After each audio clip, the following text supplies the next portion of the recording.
Welcome to Yes Bitch TV, honey. Yes, God, we are here, honey. Yes, we are here. So please make sure to like, comment, and subscribe, honey. When you're coming in the room, before you leave the room, it don't matter, bitch. Like it, okay, share it. And comments are always welcome. I did just post in the chat. Please be respectful, okay? Everybody's entitled to an opinion. Yes, God, okay? Belize, I'm not messing with you right now, girl. Girl, Belize, girl. Not right now, girl. Let's get these introductions out the way, dude, girl. And I want to introduce my panel. Yes, God. L Teddy 27 official. What up, what up, what up, people? What's good? What's good? Yes. Really BTV, honey. Hey, y'all. Miss Ebby Reviews. What it do, boo? She's sitting this evening. Yes, God. Okay. Yes. Come on, please. And guest panelist, the wonderful, giving you the real tea, honey. Yes, God. Thank you for coming through. No problem. What's up, y'all? What's good, T Squad and T Subs? What's poppin'? What's up? El Teddy giving us the realness with the do-rag on tonight, okay? Okay, Right. Trey. Okay. You still in Atlanta? Yes, sir. That's why the do-rag's on, honey. Yes, God. You had to go. You had to get them ocean waves going, honey. You had to get them ocean waves going, honey. Yes, God. Don't make us seasick. Come on. So letting everybody sorry for being late, couple minutes late. Trey Howard will be joining us shortly. You know the girls, they have to get themselves together, honey, which is all right with me. But that's exactly what the hell I had to do. Because I was looking a hot mess when I woke the hell up, child. So I woke up like this. I didn't really want to get too much into the show, but I had an opportunity to kind of glance at all of your reviews. I was running late today like a motherfucker. That's why I did my live. And like, whew. Was I harsh? No. If anything, you were right. You were giving me that throwback to last year. You were giving me that, oh, yes, bitch TV, okay? To me, you went light. To me, I felt like you could have went a whole hell of a lot harder. I think we all were a lot lighter because we were all probably in a state of shock because that they unsheathed that level brand of fuckery on these here internet, on the internet. And so I think we all kind of like were reeling it in and like, did this shit really just happen? Right. Like, did they really put that out there? And so now that we've had a chance to think about it, oh, there's going to be this public dragging that's about to happen. Oh, it's going down. For real, for real. Do I need to break out the Book of Darkness? Because I do have the Book of Darkness. Not the Book of Darkness, Jesus. I'm here for it. Bring it on out. I told you the girls was over there in the cauldron cooking up some spells and some curses for the bitches, honey. Listen. My whole thing was like, you know, at the end of the day, these girls got to go back home to their real life. You know, we're only seeing a grain of sand in a desert of who these people are. And like, how dare you, before we get an opportunity to truly get to know them genuinely, you know, throw them in the ringer, David and the Lions Den tease, just like no chance in the world. It's just fucked up. It's just like Chrissy Lampkin said. When y'all stop filming, when y'all create these beefs and the camera stop rolling, this is still their life. Them beefs is still going on, and half of the shit it just be contrived. They'd be like, "Why are we beefing for?" Chrissy Lampkin makes my nuts itch. I just really hate her. I like Chrissy. I like Chrissy. I hate her and her mole. I hate her and her mole. I love Chrissy. As a part of the mole coalition, what we not gonna do, we're not gonna hate on the mole. Listen. Her and Jimmy this season is tied, delayed, and through. But I still love Chrissy. Look, let's be clear. They signed on to get the deposit for that new house. Let's be clear. They are only here to for get a check. The check. That's all. Because Jimmy to mess around and let that house go into foreclosure. Let's be clear. Let's just go. Jimmy Jones do too much talking. Shut the fuck up. You out here doing interviews talking about the gang life and exposing your shit. Because he ain't talking. He's mumbling. When did street niggas start talking to everybody about what goes on in hood law and in your gang situations? Like, shut your ass up. I don't give a fuck about those Takashi and all of that. And Chrissy Lampkin, the only reason I stopped fucking her when I first was introduced to Love and Hip Hop, it obviously was New York. Okay, he's about to come on. It was obviously New York, and I was like, "Girl, you're really gonna pander after a man like this? Like, wow, bitch." Girl, she been begging her to marry him since the first season back in 2010. I said, well, damn, crazy. Yeah. Okay, so before our lovely guests come Hey, on, fake a Yonla. I like her. Amani Van Zap. I like her. Fix your shit. That's what they But need. She told, she read, listen, she read everybody except for Ressie.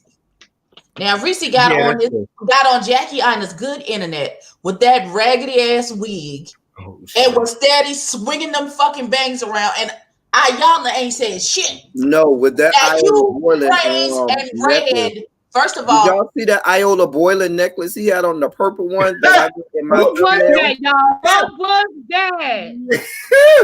That purple one that I got in my thumbnail, that Iola Boylan. I was like, girl, where are you going, honey?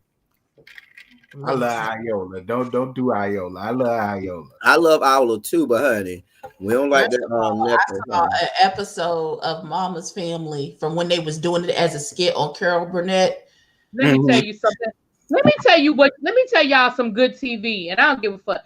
Let me tell you some Carol Burnett show. Any episode is some good TV. Okay. Any episode with that little, what's the little man name? Don. It wasn't Don. You know you're talking about Tim Conway. Tim Conway. When I say he lived to fuck them up and have them cry, child, girl, honey. Hey. I said, oh Jesus Christ. Who is fake Ayala? Her name is Imani Van. And she has paid for promotion throughout the whole season, so she gets a 2-minute clip in the middle of every episode, and so she giving people advice and praising them and reading somebody. She praised and read Dior in the same episode. She praised and read Trey Howard in the same episode. So why you couldn't praise Ressie for his book and then read him down for that fucking dry ass fire starter wig he had on? Because she dicking him down. Don't do fire starter. I love fire starter with Drew Barrymore. That was she dicking him down like I said. Amani looked like she still used her dick. I think she giving it to Ressie. It may be something to that shit. I didn't know that she paid for it. I thought she was just an add-on to the show. The guy who is Amani Van Zant wrote the foreword for Rissie's book. Hold on, y'all. Can I make one rule? And this is directly to you, Abby. There will be no goddamn references of Ressie and anything sexual. I don't want to know anything about Ressie doing anything sexual. I don't want to know she had sex. I don't want to know any parts of it. Do not clog my brain with the horrible mental pictures. Don't do it. Y'all remember how deep her voice got at Markel Party? I remember how deep her voice got at Markel Party.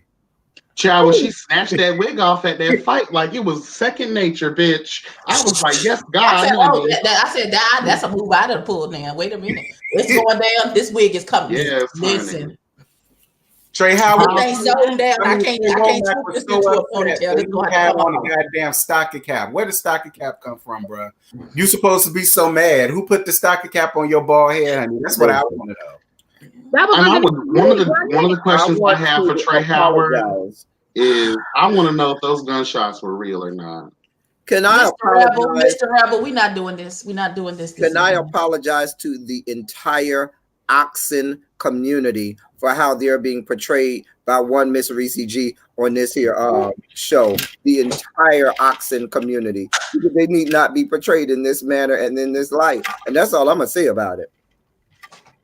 Tony Rebel keeps saying he partially blamed Dior and Howard, but they didn't swing on nobody.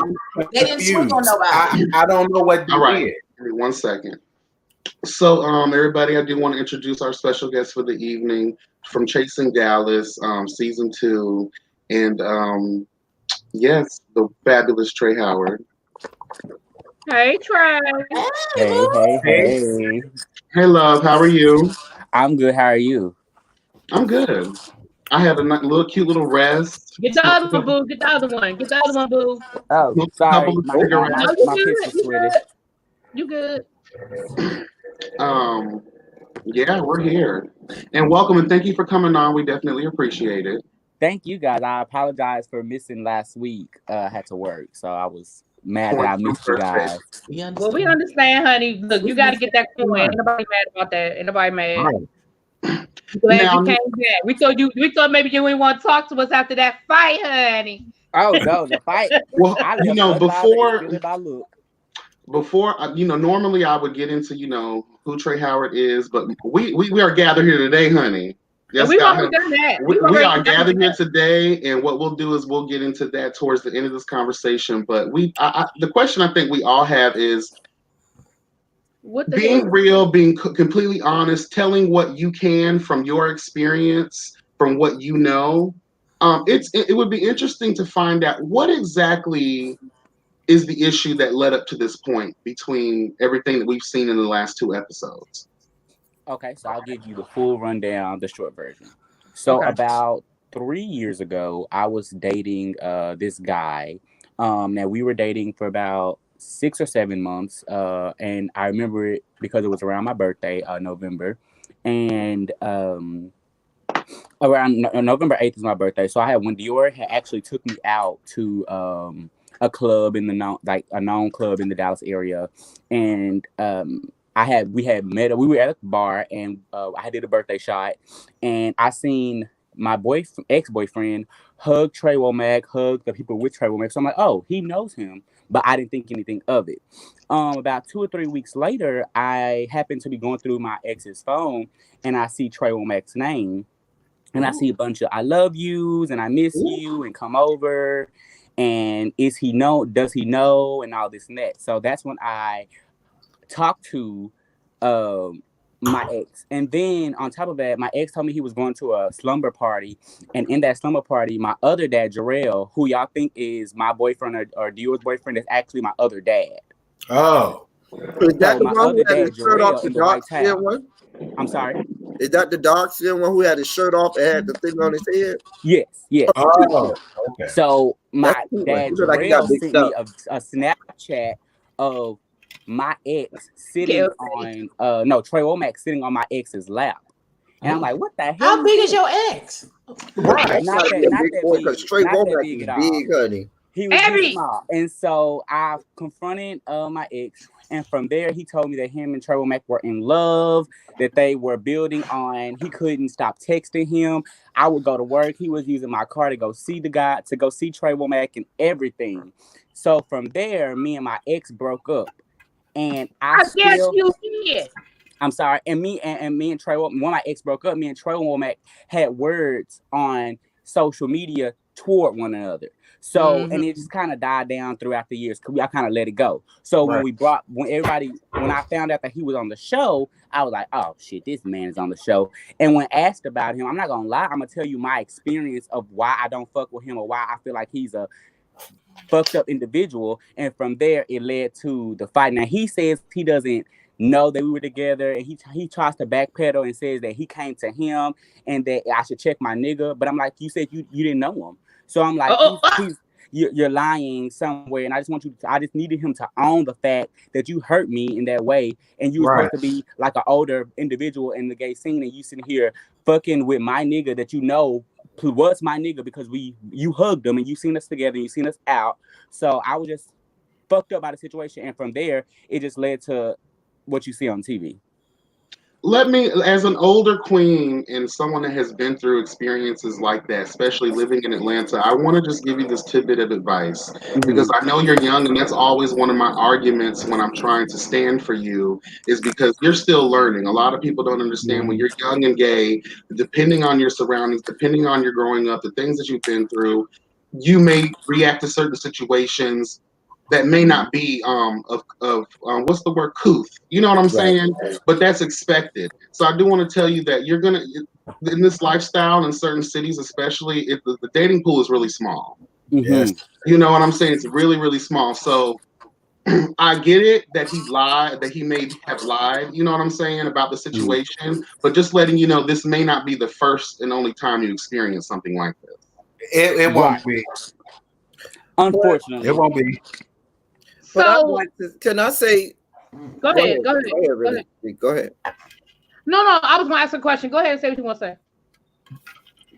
Okay, with knowing all of that backstory that we were not privy to, because we got bits and pieces of all of that, knowing all of that, so because that clears up some stuff for me. Because Trey Womack was acting like it was this far-fetched situation for you to come out of your mouth sideways at him.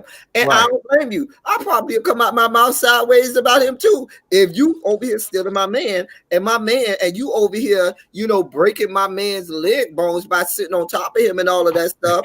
And so he can't get up no more. And just like giving you the real tea had said, just like he had said, now this had happened before the show starts. Reese said she doesn't know anything or whatever. They vet us. They ask us who we know, what we know, and everything like that. So once I told them basically about, they're like, do you know Trey Womack? I was like, yeah, this is what happened. I gave them a rundown. Trust me. That's when we CJ, are from the soil. We know Reese be lying. We know that. Right. That's when CJ started feeding me stuff like, hey, Trey Womack said this in a scene when him and Kane was eating. He said that he didn't see it for you and your dad, that y'all don't really. That's why Trey Womack said that you don't even do hair and that you don't do what you do and all this. And I'm like, this fat bitch. And that's why I got mad. That's what I said. I said that in my review. I said I got a strong feeling that CJ is the messy queen in the back trying to play this trade. He wants to be on the show, sitting up here feeding stuff to everybody, and now this done happened. I feel like it was obvious. Can you also go ahead? I was gonna say my review has not uploaded yet, but I can tell you what I said. And what I said was, I don't understand why Womack was getting a pass in this situation. And the reason why I say that is this. I'm saying that because I deal with children all day long. And what I tell my students is nobody can control you but you. He threw the first punch. I'm not saying that there weren't other elements that were brought in, but it seemed like in last night's episode, he was given a pass and everything was on you and Dior. And again, I'm not saying that there wasn't a fraction of blame to be put in other areas, but I'm not. I mean, do you have some insight on why it was spun that way? Because the hand was dealt with me getting the short end of the stick. As much as I'm collateral damage, as much as Reese says, as much as she done for me and all this and that, it's like when it came time to choose a side, they couldn't stay neutral. They couldn't put themselves in my shoes. They were like, as if what I was saying was like blasphemy, like he stole your man. You arguing about somebody that you ain't even with. I'm like, I have not had no conversation. We didn't have a conversation at all, other than social media, about this situation. I still feel like he's a horrible person, so I'm not gonna be kumbaya and let it go, because he's still doing what he's doing. He's still posting naked pictures. He's still out in the club. He's still, out and about doing fuckery shit. So he hasn't changed. Especially when a bitch tell me they gonna slap the shit out of me the next time they see me. Because let me tell you something. That's all you got to tell me. Exactly. And my whole entourage gonna be there to fuck you up. Oh, you gonna slap me, bitch? Bitch, you finna slap all us. Child, y'all. I have a cute question, and you can answer this if you want to or not. I'm not trying to be messy or anything, but it goes to, I always like to speak of a person's character. We've heard throughout this season, the last season, and in the other franchise as well, the character and the credibility of Ressie G's production style. Do you believe that Ressie G knew what CJ was doing the whole time? I don't know if he knew. I felt like CJ was probably telling him, because obviously Ressie and CJ are friends. They are good friends. So I'm pretty sure I was being vulnerable. I'm not vulnerable, but I was being real and just sharing with CJ, being a friend. He was probably going back and telling Ressie, because otherwise I don't feel like this whole situation would have never happened, because I told CJ this. I told CJ this. I told Ressie this. And from there, they always told me, hey, we got to check the storyboard. And CJ even told me, you ain't going to be on the show unless you in some mess. And let me And I ask was furthermore like, the I mess got a real question quick. in conjunction with that. Is CJ and this is a question I have. Is CJ the only producer?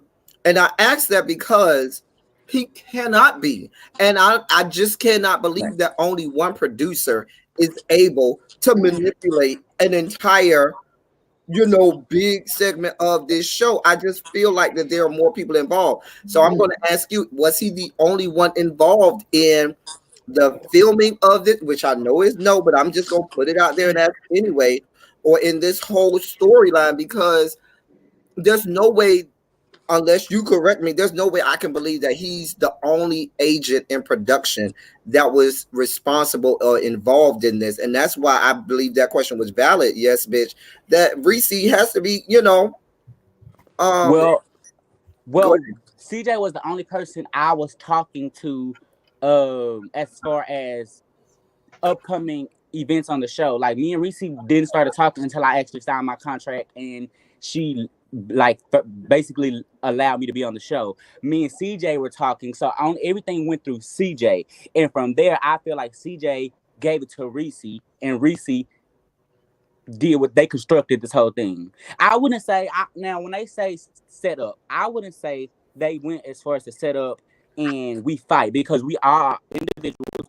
And like I said when I went live last night, Trey Womack hit Dior. He never hit me. So if they want to say that's what I'm that confused I about. jumped in, I will put that on me. I jumped in to defend Dior, because when that all happened, I'm like, you getting rowdy with me, and now you hit Dior, my dad, and I'm standing right here. What you think about, like, that's not going to happen. So that's when I jumped in. I shouldn't have jumped in because he hit Dior. Had I not jumped in, maybe this would have not been like a jump situation, but he hit Dior. Maybe he was aiming for me, but he hit Dior. That's the only reason Dior jumped in beginning with. I don't feel like Dior would have been like adamant. It's like, let's jump this boy because he's hitting trailing. They probably would try to break it up if anything, but he struck Dior.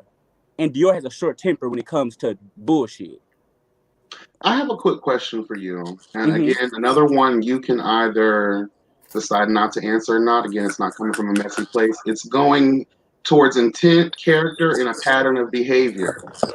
Can you confirm or deny that CJ has been violent with another cast member? I can confirm, and I was the only one out there when it happened. So the police were also contacted. I was the only out there. Let me ask you this, because it seems like Ressie is just dead set on trying to make you and Dior out to be the bad guys of this season. Exactly, like, what is the issue? Is it that she has a problem with Dior, and because you're close to him, he just adding you with it? Or like, can you elaborate on that? Because I'm confused as to what it is that y'all did so bad to her that she wants to go this far to making y'all, feel like, you know what I'm saying? Like, it's I don't get it. In an extension to that question, because I think this coincides with what Trey Howard's answer is going to be. Who was recording who, and what was exactly said? Why were y'all recording each other? Because I think that goes into hand to what Giving You the Real Tea asked you, because I think that's what made everything explode. Am I correct? Okay, so I'm gonna answer yes, bitch. I'm gonna answer Giving You the Real Tea, and then I'll go to Really Be TV. So the night the fight happened, CJ called, and everything was such in a whirlwind. I was like, okay, I recorded CJ. I said, I'm about to record this because I don't want no mess, because it was a big fight at this point. So, and I knew CJ was gonna call me because he said, okay, I'm gonna call you when you get back, because in the scene he was like, Trey, out of here, Trey Howard, get out of here. On the side, he was like, I'm gonna call you when you get in the car. I'm like, okay, cool. So when I get home, CJ called. He was like, you did a good job. You did a great job. I'm like, no, we just had a fucking fight. Are you kidding me? And he's like, nah, you did a good job. It's going to be on the scene. I mean, it's going to be on the show, everything. You did a great job. And I'm like, I did not come out there to fight. Y'all know we did not come to fight. And he was like, yeah, I know, but I set everything up so it can look like, because when I threw you on the ground, I whispered in your ear, good job. I'm like, what? What? I don't understand nothing he's saying because my mind is like still on the fight. Like I just literally I haven't fought since high school, and to fight, I'm like, oh hell no, this is on TV. This was being filmed, and to have Dior, Jarrell, and his boyfriend act there, it felt like everything is my fault. I'm like, damn, all this because I said stuff and then got everybody in a tizzy. So he telling me this, and he's like, well, I'm like, so y'all got there, y'all brought him out there to slap me. Y'all knew he was gonna slap me. He been saying he done told Eric he was gonna slap me. He done told everybody he was gonna slap me. So y'all expected him to slap me. Well, we didn't think he was gonna really slap you, but we was prepared for him to slap you. I was like, so that's when y'all got him jumped. He was like, well, basically, yeah. And I was like, okay, well, I was like, well, why y'all doing all this? He doesn't even do anything. Like that's when I started going into he's a thought, all this. I said, and then CJ said out of his own mouth, well, we got him on the show because he's a thought boy, and that him and Reese are fucking. That came from was like, what? Because she tried to make it seem like you said that you were the one. Like I just brought it out the sky. It's never like I brought it out the sky. I only repeated it because CJ had told me. It's two different recordings. The recording that happened that night, I recorded. The recording where CJ is or Dior's like, well, we don't think we're gonna go to the trip.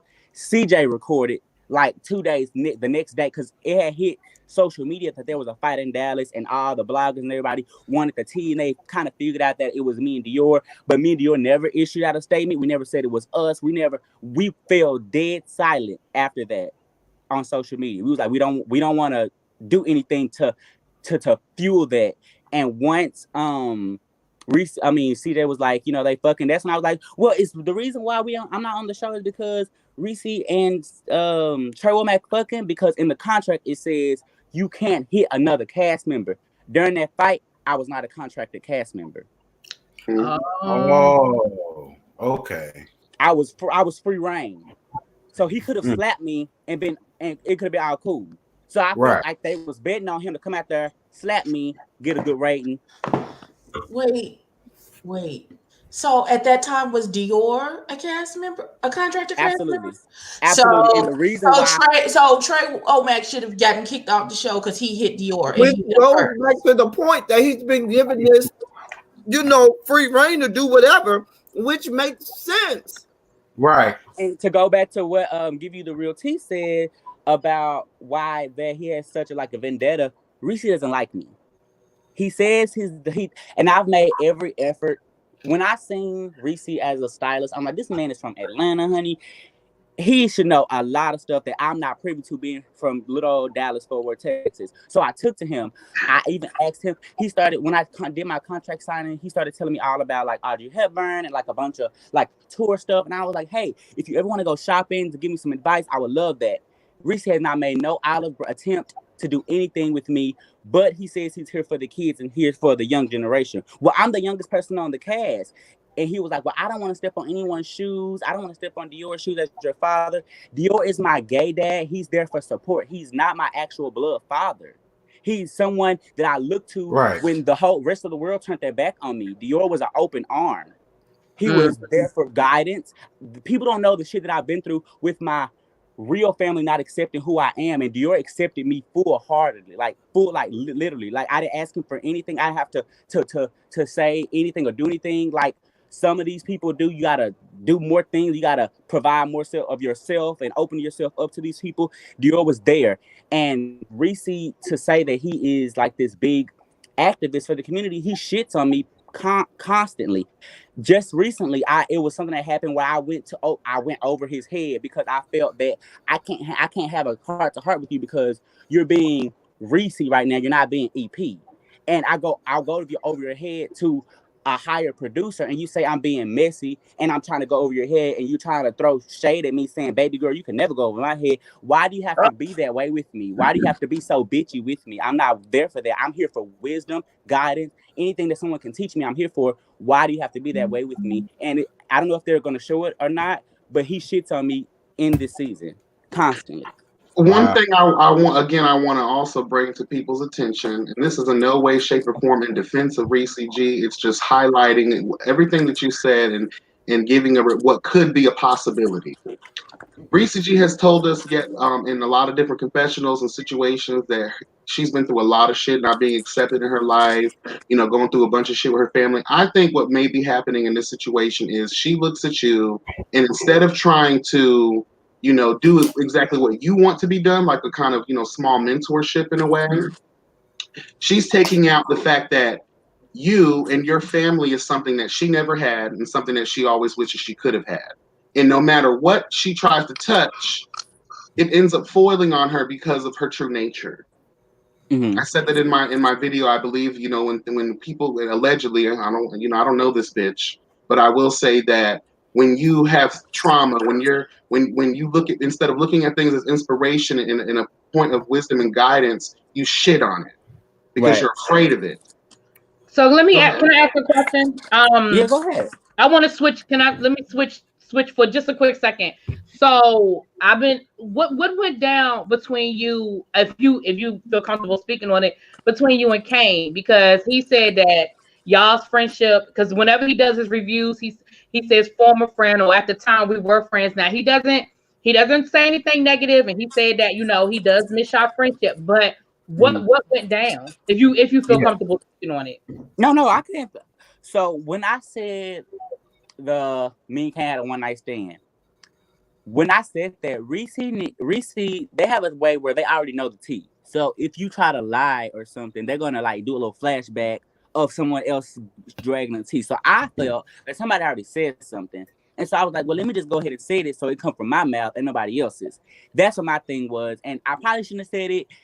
It happened. But the way Kane said it on his, he went live with Trey Womack and whatever, and they said, he slept, he came in, he got dropped off. I got dropped off in my car. My brother had my car, and I told him he could keep it because it was 2 years ago. And he made it seem like he just had I was in the club and he pressed me and spit game. I'm very intelligent. It was a mutual decision. He was cool, we was cool. We was vibing. It was New Year's. I'm half drunk, you half drunk. So he invited me over. I got dropped off in my car. I did give him head, but it was like he said, it was quick, it was bad, probably because his dick was little. So warranted. Oh, that's what you get. And we let it go. And this is no shade to Kane either. He's admitted this himself, and I'll admit it about myself too. We've been run throughs too, honey. And so not saying that was your situation, but I'm just saying though, the girls, we got to keep it real too, honey. How we gonna judge the girls that we've been there and done that too, honey? And I got in my car and we kept it cool. We became good friends. Now where I went left was the first scene where it shows Ariel and Dior talking. I was actually in the background of that scene, and I seen kind of Ariel wasn't being shady, but she was saying a little smart shit. And at that time, Kane was my friend, and I basically let Kane know. And I was like, I didn't say Ariel shading you. I was like, just be careful. They speaking bad of your name. When the first episode came out, Kane told me that, but when I told him, Kane said I'll never share this with you. We'll never talk about it. I'm just glad you came to me. The first episode came out, he did the review. He threw me under the bus. He was like, well, Trey Howard said that you were, and I was like, what the fuck? So that's why. Well, can I ask you this one question, just real quick about this? Can you see, let's play devil's advocate. Can you see, from the standpoint of a viewer, seeing the shade that you were throwing throughout your confessionals and throughout certain scenes about Trey Womack, when we finally do get to that point of meetup at Kane's event, can you kind of see that pressure cooker that was there though? Some human beings, I could definitely see that it was. In my mind, I'm like, he's not gonna be happy with what I said. He's probably gonna try to read me. We're probably gonna get into it. It's probably gonna be some shade. Never in a million. Well, I did think he said he's gonna slap me, so I need to be on guard. But never in a million years did I think he was gonna actually try it. And when he tried it, it was like, okay, this is going from no point of return. After that, I have apologized. I don't know how many times. 3,000 times. I take full responsibility. Yeah, he said you apologize. Situation. Mm-hmm. I don't care. That's not the life goes on. It's 2020, and I'm past it. I don't feel no type of way about the situation. I'm handling it because it's shown, and I have to make a statement to the public because I know that my character is at fault here. You guys can like question my character. That's why I'm handling the situation. I don't give a fuck. It happened, and I apologize. And me and Trey Womack actually has mended it. I thought we even took a picture together. Hell. Well, listen, reality, so when you admitted to even calling him stuffed in the shit, and you was basically like, "Yeah, I went up for that." Listen, if you said it, say you said it. If okay, you did it, I'm with you on that. I went up for that. Okay, I Okay, was like, so it's only so much y'all can do, and then everybody's saying, I have a question. Go ahead. My question is this, and this is going back to Ariel. Mm-hmm. To me, I tried to give Ariel a pass last week when she carried the bone about saying that Trey Womack said that he wanted to slap the shit out of you. But then when she came back this week, and you're supposed to be brothers, sisters, whatever, with Dior, but you sitting up in this meeting with Ressie where they basically, well, before even that meeting with Ressie, she's over there having drinks and food with you and Dior and everybody, and everything seems good with y'all. But then the next scene, we see her over here with Ressie and Kane, and she over here, while they dragging you and Dior, down the yellow brick road, dragging and she's okay. So my thing is, I can't give Ariel a pass, and I just want to know if y'all seeing it the way maybe I see it, because to me, you playing both sides of the fence, boo, and that's just the way it comes off to me. And I don't know if maybe you're privy to more than we are, or maybe y'all know different, but she's playing both sides of the fence to me, and I just don't know why nobody. I can definitely see where she's playing both sides. Me and Ariel, we just had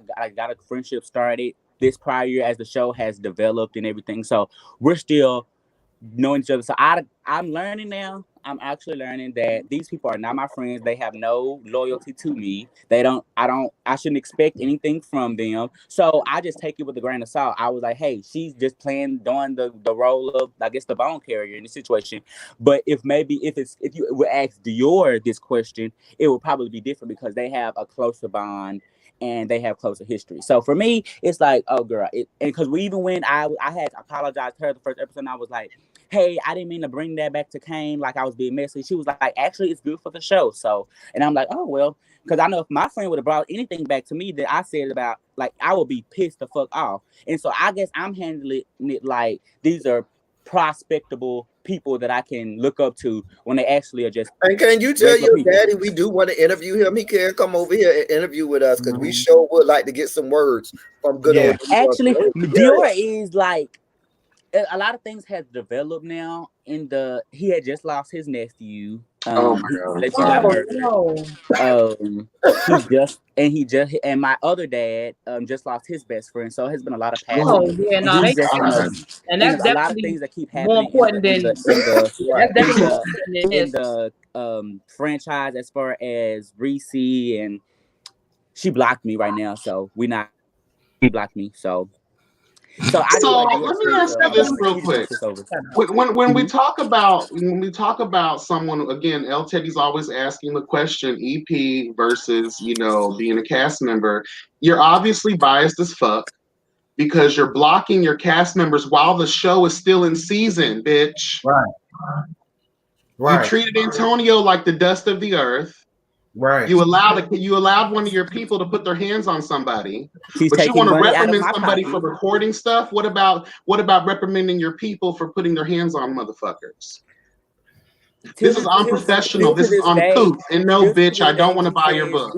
Still to this day, she says, we came to fight. I'm like, how in the hell did I come to fight wearing a tutu?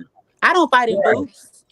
Especially when Womack said before y'all got there that he's going to listen. Let me tell you something. When you tell me you're going to slap the shit out of me, baby, I'm ready.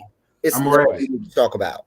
So when Ariel told you that Trey Womack said that, listen, all y'all was supposed to come there with the Muhammad Ali outfit on, ready. Like, bitch, what you gonna do? And I felt was not the time or the place for that, though. But obviously, I don't think y'all knew that was going to happen. And we But was good. Like you could see from the actual lingerie party that I was on the other side of the thing, and Trey Mack was in the other on the y'all other was side. having fun, honey. We was having fun, and we didn't get pulled yeah. into that. We didn't get pulled into that until I guess Ariel got word of production that they about to bring us outside. That's why Dior and I feel And that that's there was a why I setup. believe CJ was in it with Ressie. You cannot make me believe that Ressie is absolved of being a part of all this stuff that CJ had going on, because one producer cannot make all of this happen. There's not just one camera and one producer. Right. Everybody is in cahoots with this, and then, for Ressie literally stupid. When we came outside, when we got outside, and Ariel was like, Dior was like, Ariel, where your car? And then it's like, boom, Markel. So y'all didn't have a conversation. Boom, lights. Boom, here come Ressie. So what happened? It's like everybody on clockwork, and me and Dior's like, what? Yeah, y'all was left out of it. Conversation. Right. Well, we can have. That's why Dior's like, well, with who, me? And I'm like, well, I guess I called him stuff. I guess we can just have a conversation right here. And that's when I guess somebody was like, okay, well, let's go get Trey Mack. He comes outside, and we're like, okay, now what? Nicole, I agree with you 100%. And that's what I said. Well, all I was going to say was this, Trey. Candy Bird said this one time I saw in an interview, and she said the thing about a reality show is that you relive things 3 times. You know, you live it when it first happened, then you relive it when you're doing your confessionals, and then you relive it the 3rd time at the reunion. And so stuff that you thought was squashed because y'all resolved it, now y'all are reliving it because we're seeing it for the first time, and all of us are going to have opinions, and the people watching the show have opinions. So now y'all have to kind of, like you said, you have to make a statement. People have to defend themselves, whatever. Right. Then I know did y'all already do the reunion, or you getting ready to do the reunion? And it's going to, of course, it's going to be spoken of the 3rd time. So, you know, at the end of the day, it is what it is. Like I said, I didn't understand that whole spin last night because I just feel like the person who threw the punch to me is the person there is to blame. Like, again, I work in the environment, and El Teddy can attest to this. I don't give a daggone who called who mama nothing, who said what about somebody's feet being big, somebody fat, somebody ugly, somebody bald-headed. Who hit who first? Right. And that's usually the person, like, and I feel like that's in the law. We argue day in and day out. But if you go up and hit another person because you mad that they cut you off in the traffic stop, your ass is the one going to jail, not the person that cut you off. So was there a gun involved? Dario, that's valid. You're absolutely correct. That's who I went to. That's who I reached out to earlier this week was Dario, because I was like, okay, you know how they do the afterlives. Oh, that's who's in the chat?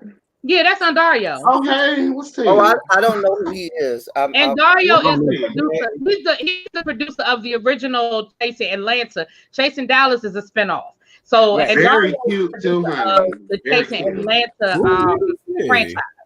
Yeah, very cute. Well, Dario is right now, Dario, I reached out to as a form of trying to get me and Ressie on the same page. I think Ressie's a dope person. What he does for the community and what he does for Dallas is a dope outlet. What I don't like is the fact that you expect me to kiss your ass in order to get any involvement.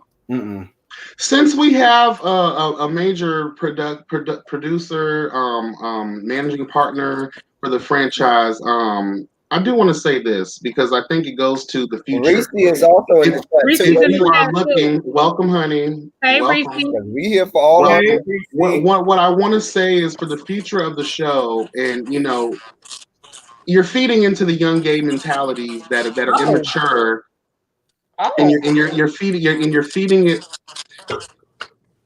Is that me? Yeah. Yeah, I think I'm not sure where the feedback is coming from. Come back in, hold that one thought, honey. Oh, okay. He said he go. I'm glad to see you here, though, Ressie. I would love to do an interview with you, sis. Because I got some questions for you, honey. I don't know. Ressie told somebody kiss his ass. You gotta take yourself off. You hit me up on DM and said who else I want to interview on the cast. I would love to interview you there. We have a lot of questions. Questions need to be answered, Reese. Well, at least I do. I have a whole lot of questions because there's Hold on, something right when they say Denmark, and it's not the cheese. let me get this thought out the way since we have the major girls in the room. Let me get this real quick. For the Shout future out of to this everybody show. in Bushes. Hello? Y'all can hear me? Yeah. Mm-hmm. Okay. For the future of the show, and it goes to character. Not sure if y'all have had an opportunity to see my review, but that was the main point of my conversation. My review was it's a character. Is it worth ripping these people that are coming onto your platform? You're almost like you're ripping their souls out. You're not giving them giving the people an opportunity to truly see them for who they really are. Instead, we're getting mess, further perpetuating the fuck shit mentality of the young gay mind frame, young black and gay. At the end of the day, we're talking about chasing dreams, chasing reality. What is a part of reality is unity as well. Well, that's the line number one. I'll read that later. What I can say about myself is thus far in the show, I have had 2 events, and to be cast B, I feel like that's good as shit because I'm promoting myself. I don't see George having a funeral. I don't see you having a show. He showed us that. That's getting on someone's back. We saw the crowning ceremony. Girl, fuck that.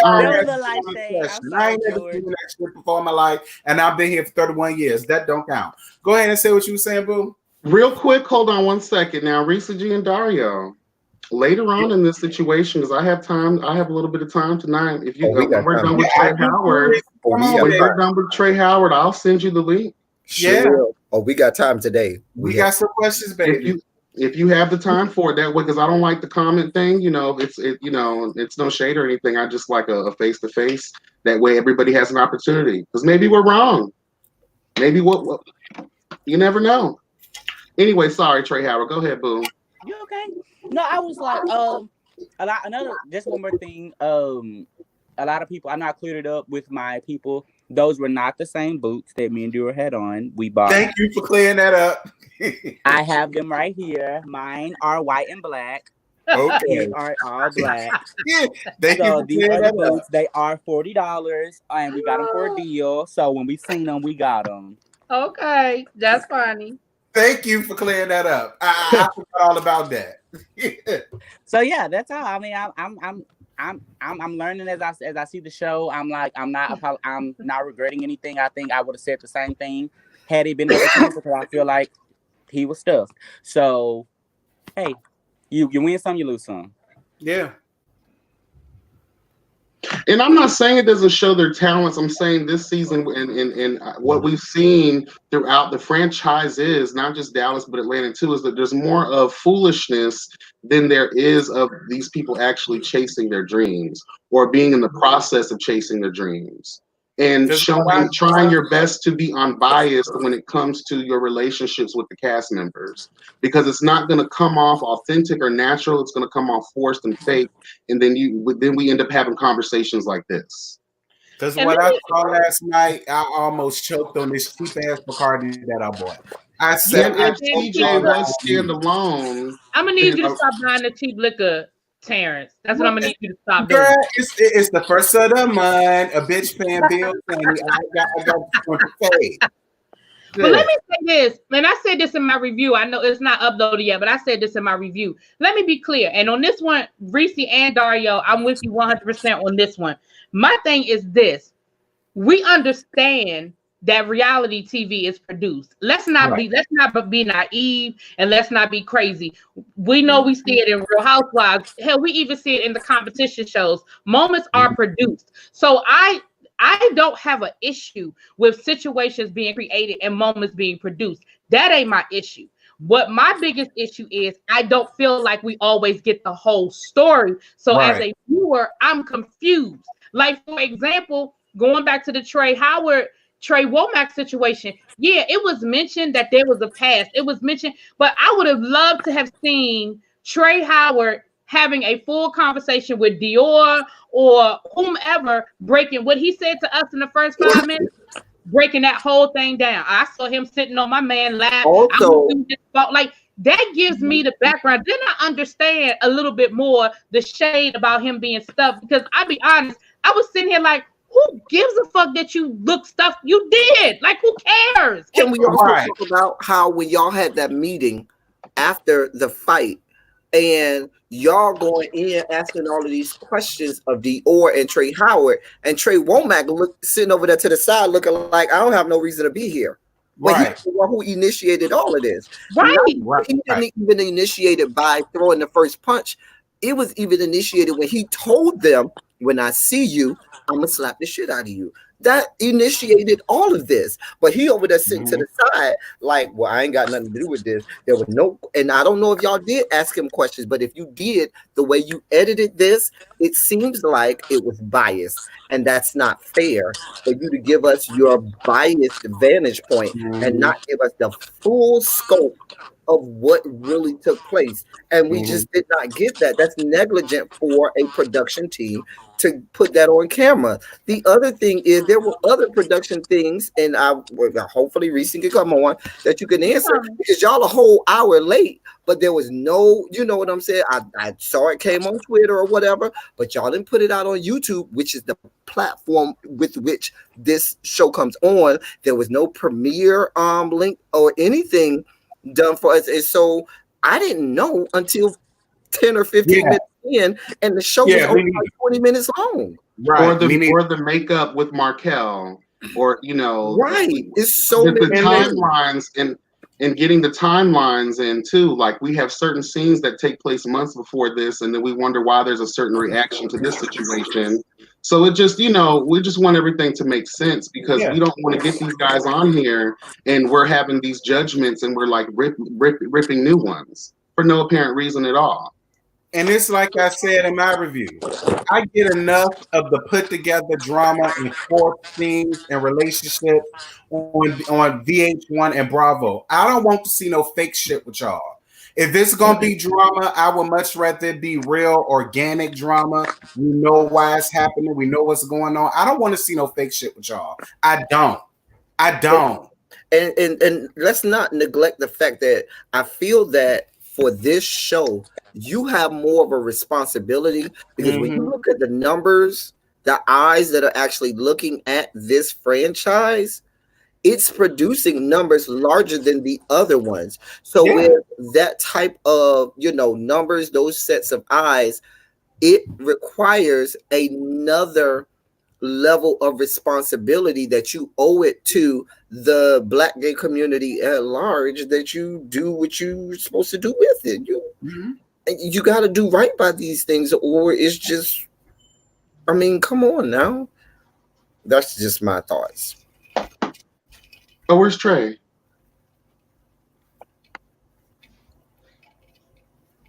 I hope ain't nothing happen.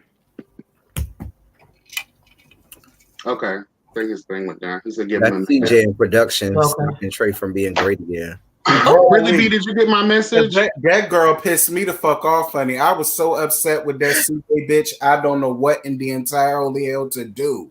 I said, "Are you fucking kidding me?" It's one thing for it to be that, but we don't know nothing about that. Like, why would y'all show us that shit? Yeah, that thing with production should have been off camera. Yeah, I would have rather you scrap it. Yeah, and I'll wait a week. I'll wait a week for another one, because I just felt like you gave away the keys to the city at that point. You let the girls come in. Production should have never saw the light of day. That should have never saw the light. That's something that should have stayed backstage. Y'all should have handled that amongst production, and even the recordings between production and Dior and all of that. All of that, to me, as a viewer, because these are things that happen on other franchises, I'm certain. Right. And we never know. We didn't need to be privy to all of that. And those are certain things. And, I know it's a growing and learning process, but these are things that I'm just going to say should have never seen the light of day. And I don't think that in my review. I got my message. Really big. CJ fired, bitch. You need to let that be known, because I saw in the thing you said he was suspended, but in my opinion, he need to be fired. I'm not here. Listen, I swear to God, work Yeah. ain't honest, but to pay the bills. Everybody need a job. But for that to have been shown, he needs to be fired. I don't want him suspended. He need to be stripped of his princess points, girl. Oh, He damn. needs to go. You got my message, Really B? I did, boo. What you Okay. need me to do? I don't know. He said he's asking about how to get on. I put the link out. All you have to do is click the link, right? Yeah.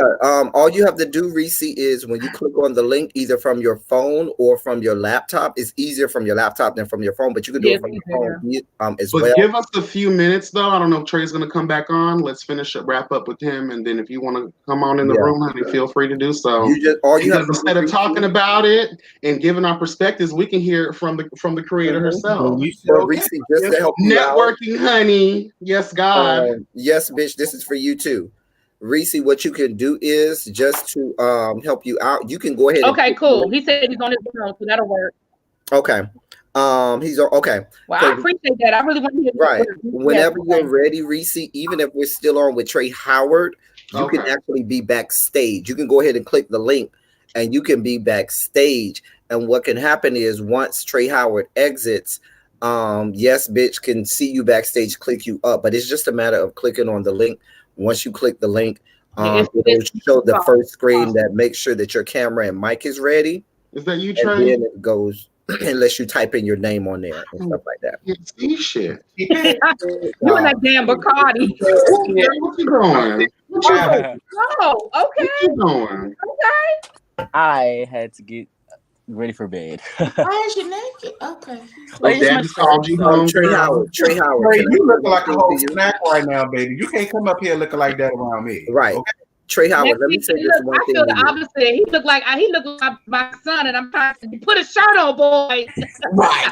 Trey, let me say this one thing to you. And I did this on my review. I don't know if you saw my review yet, but let me tell you now. I know you had your little boo thing there with you at the little shucks. I want to ask that question too. Go ahead. Let me help you understand something, baby, because I'm old school. Right. The moment that my boo tells me that I'm over there fighting, and he's behind you, ain't he? Dealing with me, baby, it's gonna be a problem. That's the. I'm expecting him to be million too. Period. He's listening. I felt that what he meant. Now he has a worse temper than I. Clean it up. Go ahead and clean it up. Is not what he would have done. He was trying to be politically correct for the cameras. James, he was trying to be very politically correct. James' attitude is very much on rah-rah. And Trey, this goes back to, and I said this on my review as well. I don't buy into all of this, or ain't no jumping and fighting and all of this foolishness. Because listen, let me tell you something. If you want to fight me one-on-one, you better catch me one-on-one. But if you catch me with my whole group of friends, you better be damn skippy. All my friends. Yeah. You hit me one good time, the entirety of my entourage is going to swarm on you. That's the rules of fighting. I don't care where I'm from. And quick question, because I know Daddy's called you to bed, honey. Yes, guys. Not chasing LA. What? Let me ask you this question. The towel boy, what was his role in all of this? Yeah. That's my dad. That's now. Yeah, him to come see. That's Jarrell. Jarrell is my see, Dior and Jarrell. LA is in Dior and Jarrell used to be a couple. But they broke up. When they made me their son, they were a couple. So I know everybody's used to like a mom and a dad in the gay family. I had two dads, and so I have two dads, and so he was there invited by Kane. And so he was just defending Dior because they have a strong relationship. Like I said before, if everybody want to say that it was a jumping, I will put it on me because I jumped in. He hit Dior. I ain't worried about that. I just want to know if it's real available. I just want to make sure because what are you talking about? The guy. Tell your boyfriend I ain't mean no harm in my review. I ain't we don't take any of this. That he won't deck you. He just had me in my feelings because I'm like, fuck all that shit. If I'm feeling a bitch, I'm expecting you. If I'm the left, you the right. That's what I mean. And that's what I feel like that's where it was all coming from as far as fighting Trey Mac. It was just me like, oh shit, he done hit Dior. Now it's over. Now let me take off my hat. Bitch, take off his it's that mind frame child. Let me tell you something. Shots out to the 60+ people in the chat. So again, Tony Rebel. Sir, they didn't swing on anybody. Right. So what are you talking about? Oh Lord, Trey is that from Tony from out, first season? like I said, No, not Tony Pratt. Trey Womack retched, not reached. He retched out and fought there, which I'm confused because if you went there, if you were supposed to fight Trey Howard, why would you sit up and just retch out for that boy like that? And he really went in, like all of his frustrations went to Dior, and I was completely confused as to why. Right. But then the gunshots real put up in it, they I'm said they're trying to make it seem like it was all of y'all fault. I said, I'm confused. He threw the punch. How the hell is it their fault? And he shot the gun in the air. So that was a real gun. That was a real gun. I told y'all stuck around, girl. I don't play them games. I said when he initially hit Dior, I fought, and I was fighting for some time. Once I got a recollection of what's going on, my first thing is that's why y'all see me pulling people back the whole entire rest of the time that I'm out there, because I was like, oh shit, we is fighting, and he got a gun. There was no recommendation. So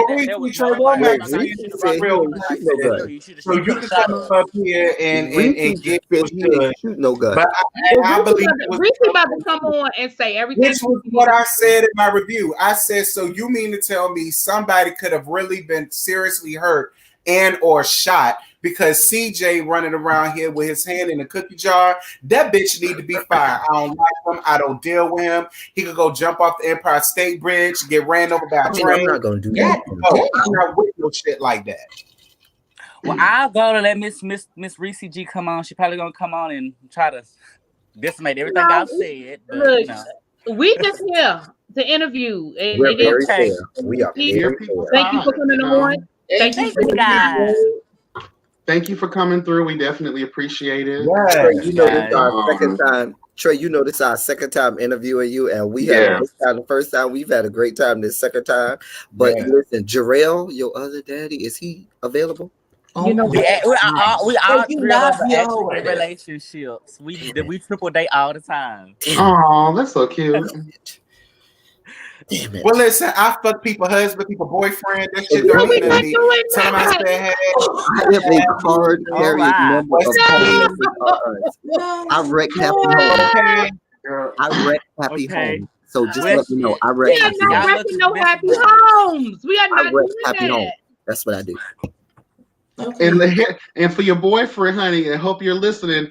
Jump on that pussy tonight. Okay, you're gonna jump on that thing, jump on that pussy tonight, honey. Oh, pause deep, honey.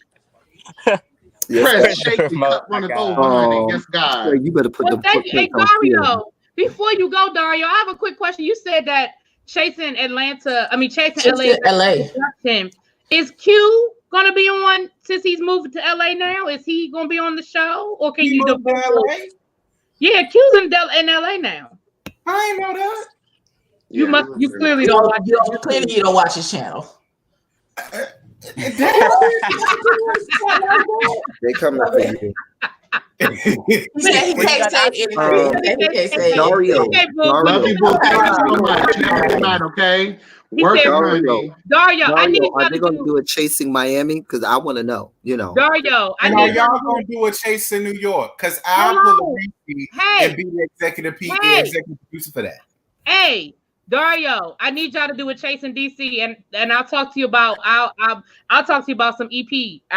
If y'all want to do a Chase in New York, I'll be the EP for that. But I ain't finna be on the cast. I'm gonna pull up a No, I don't want to be on the show, but I got your star. I have somebody that will be a perfect. I know a bunch. Fabulous in DC, right. And he's chasing something. Okay, he's chasing one city at a time. He said one city at a time. Well, New York need to be first, baby, because I'm in the city of dreams. Okay, fuck DC, I'm in DC, tight ass Miami. Come on down here to New York, baby. I'm gonna treat you right. You know what, and Dario, here's a good team. Call me about some EP. I got you, boo. You have a very small team, but what you can do is since you guys are licensed out, you can license out and have people pay a fee for their own franchise. Mm-hmm. That's what I'm saying. Give me a call. Wait a minute, hold on. I would like an NC. Listen, if y'all chasing Charlotte, Hopefully, ain't gonna be like the real house, the real side chicks, child. Baby, shenanigans and foolishness. I don't want no. Unless it's me. I'm the only side chick that could be up there. Nobody else. Listen, the real side chicks of North Carolina is quality. Quality YouTube. It's the best of the wives and all that shit. Because if I was one of the wives, I'd have been in jail. Y'all already know what I would have done. I ain't got no kind of time. Anything is better than the real gay husbands of Houston or the real gay wives. I'm gonna watch this since you brought it up. I want to see if it's really as bad as you think. I will say this though about the Chasing Reality brand. I appreciate something different and something new from like we watched Signal 23 or when we've watched other web series is that just focus too much on sexual. Okay, well, Dario, I appreciate you coming through. Just let us know time. I mean money. And Dario, do you want to come on? You're right. When is G Status coming? When is G Status coming back out? That's a good question. And Dario, do you want to come on and talk to us for a little bit while we waiting for Ressie? Because you over here in the chat and you could be talking to us and giving us the real tea. You know what I'm saying? Instead of just being in the chat, we want to see that lovely face. I just want to see how big it is. That's Dario, we I'm in Atlanta. I wish I knew. Dario, I'm in Atlanta right now. Let me know where you at because see the way Dario got a whole man. Leave Dario alone, please. I break up happy homes. Hello. No, we're not. Bro, like K must say, I don't sweat no time. That nigga outside. That's that treated shit, honey. Yes, God. Dario, like real talk, Dario. If you thinking about coming to DC, let's talk for real. Real talk. If you think about coming to New York, let's talk, Sweet Pea. 4 years of a husband, honey. I know that's right. Whole husband. He got a whole husband, not man, husband. And Dario, you've been slimming down. I see you, boo. You've been slimming down. I see you. It looks real good. Even I don't know when G Status is coming. I saw something that said G Status was supposed to be coming out February 22nd. I swear to God, that's what I saw. And we are. I was about to say, like, unless we going back, they're liars over there. They've been saying a lot of stuff that has not happened. They're a bunch of liars. We don't trust them anymore. So it'll come out when Jesus says it comes. And then as soon as G Status come out, then that's when Corday I guess they're gonna do their show since he wants to just compete with G Status. So I think I don't know what they're doing. I don't know what them people doing. Okay. I don't think a real product is going to be produced. Honestly, really. On Corday's front and also with G Status, they're talking about they've been working this networking deal for a while now. But it's like, what's the tea? I hope Devon did great too, Dario. Me too. I like Devon. I do too. I think he did great. And I was all here for it. I don't know none of these people yet, but when I do watch their franchises, if they need to be red, they will be drugged to the white meat. You would have been reading G Status' first season? The producer of G Status sent me up to do a reaction video to their trailer. And it wasn't a bad trailer. It wasn't No, he sent me a message. The producer of G Status, he asked me if I would review this show, and I said sure. And when they put out that trailer, and I watched that mess, what did they expect me to do? Now y'all know me; I'm angry all the time. I have a lot of drop the link. Drop the link. Oh, here we go, baby. And so I had to read them into oblivion, and I did. What do you want from me? I gotta pour me a double shot. Well, Corday still don't. Let me get my drink. Let me re-up my drink. Corday still don't fuck with us. So he just like he. I'm persona non grata. In Cordell. He sent me a link. He asked me.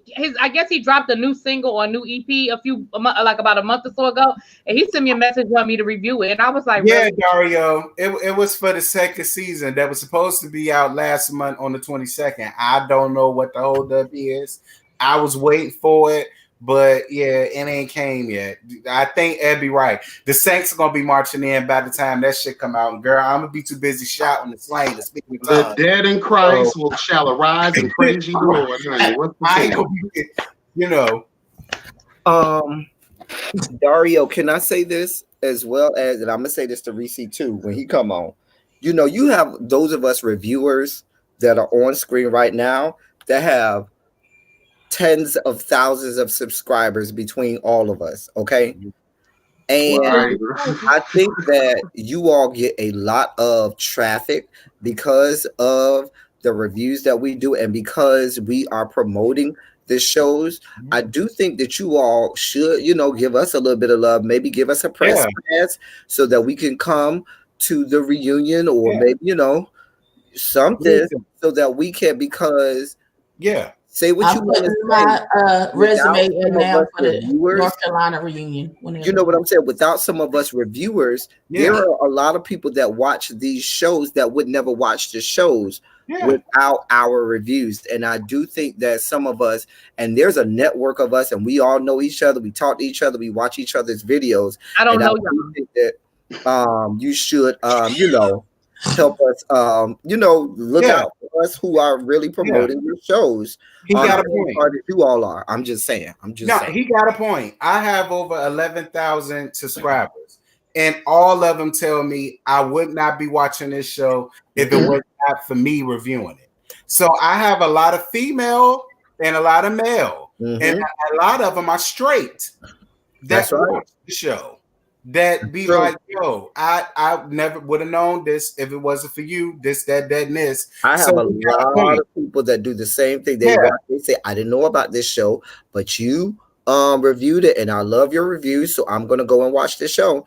And I'm just being honest. Tony Rebel, what is the dog in the race, honey? What dog you got in the race, girl? Well, Tony Rebel, what is the Tony Rebel wants to be on the show? He's trying to get on the show. Listen, he had issues last season. He wanted to be on the show.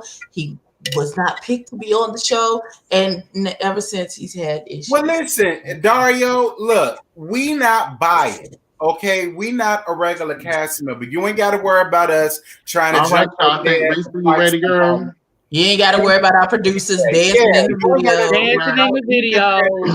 All right, y'all. Introducing Ressie G, honey, co-creator of 60 Dallas, honey. I need to pour me a drink for this, honey. Hey, Ressie. What's going on, girl? Hello. How are you guys doing? Wait, let me say this first. Let me be the first to say this. Now, Ressie, if you gonna come through on here with us, if you gonna bust through, girl, you were supposed to bust through with one of those patented Ressie wigs, honey. Baby, you were supposed to bust through wigged down, because all of us always talk about your wigs, honey. Y'all, so I would have gave y'all a beat. A whole nasty fuqua, but yes, God, one more nasty wig. I would have been all over it. So I'm just I heard that some conversations were going about. So well, listen, I personally want to thank you for at least reaching out to me the way that you did. I definitely appreciated that. And I don't mind the show. It's just like after last night and after seeing what CJ had to say and this, that, and this, it really rubbed me the wrong way. Can you please explain to all five of us exactly like how that situation went down?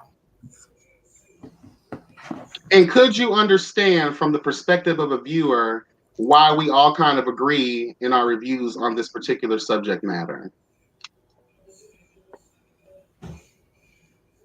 Oh, CJ in the chat. Girl, you come up here later. Ressie, you okay? Is he frozen? Am I frozen? Well, for me, it was fake, phony, contrived, tied, delayed, and I felt like we already get that on like VH1 and Bravo, and I was really expecting for y'all to not let us see people stirring the pot in the background, because we see that on the big screen. You understand what I'm saying? So I was really hoping that at least the beefs or the fights will be organic. So how did it come about that somebody from production had their hand in the pot to have somebody else get jumped, even though he threw the first punch. And Reese, let me add to that, just to add to that, and I said this in my review, and I know you might not. Let him answer. No. This goes along with that question. That's why I'm interjecting this question. That it goes along. Hello. And just don't do it. Is, and the reason that we all feel this way is, I just know that we all think that there's no one producer that is responsible. Not even you alone, Reese, is responsible for anything that happens on a show of this magnitude. So for us to believe that, okay, CJ is the only reason that all of this happened is a bit far-fetched for us. And so that's why when we sit back and watch, we're like, wait a minute, you mean to tell me Reese and nobody else in production knew that all of this was going on? So that's kind of why we're at the place where we're at. Mm-hmm. So, because Dario's texting me saying that I'm going in and out, but I want to make sure that when I deliver truth, that everybody hears it. Okay, he said that it keep going on and off or not, but I might have to switch phones because I'm on my phone. Right now. Can y'all hear me? Okay, cool. Yeah, you're good right now. Yeah, we got you right now. I think so. Ebony knows me, really bitch knows me, and y'all know whenever I speak on some shit, it's gonna be 100% the TRUT of the H. Okay. So since Trey Howard wants to talk about me being blocked and this and that, let's go ahead and lay out the facts. Okay. So when Trey Howard auditioned for Chasing Dallas, I put out a public audition. I restricted the time that I put that out because I do everything very professional. I be very fair, be very clear. When Miss Thing auditioned, I said, you know what? I don't really think that you're a good fit for Chasing Dallas because I feel like you're a stylist, and I have to be fair because I already have a stylist on the show, King Kane, and y'all give the same aesthetic.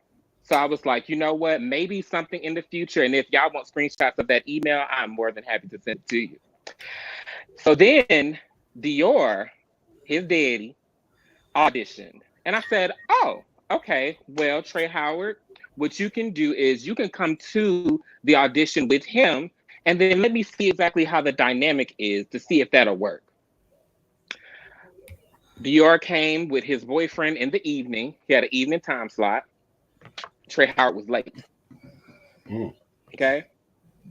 So everybody had an hour time slot. Trey Howard came about 40 minutes late.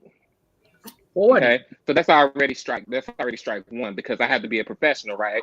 Because one thing that the review is not y'all, but some people say, "Oh, Reese's not fair." Reese, well, the bias thing came up tonight, so I have to always be fair, which people don't say.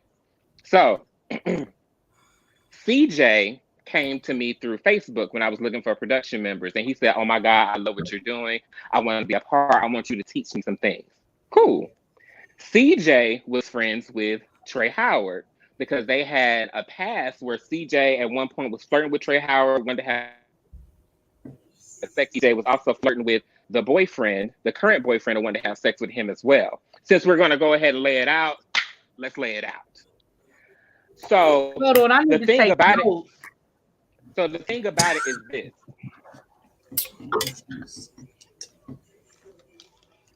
On top of that, CJ had also fucked one of Dior's gay children, which means they all are in the same, they all know each other, right? So they're all friends, okay?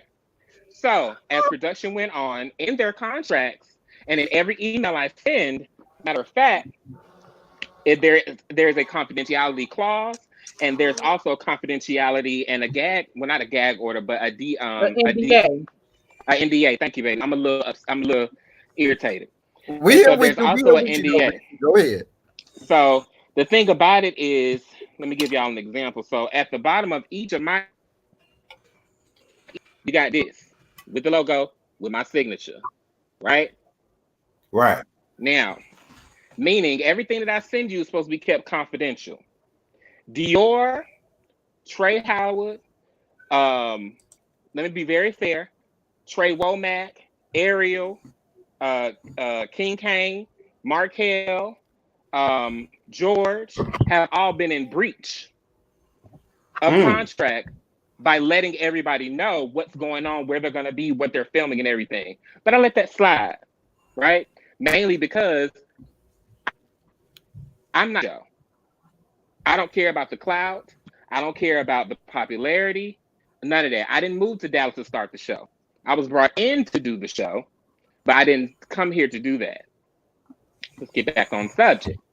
So when, unbeknownst to me, because CJ's not my friend, he's somebody that works with me, right? Eventually we became friends. He started looking at me as like a gay mama. I was like, I don't do the whole kid thing. That's not my zhuzh.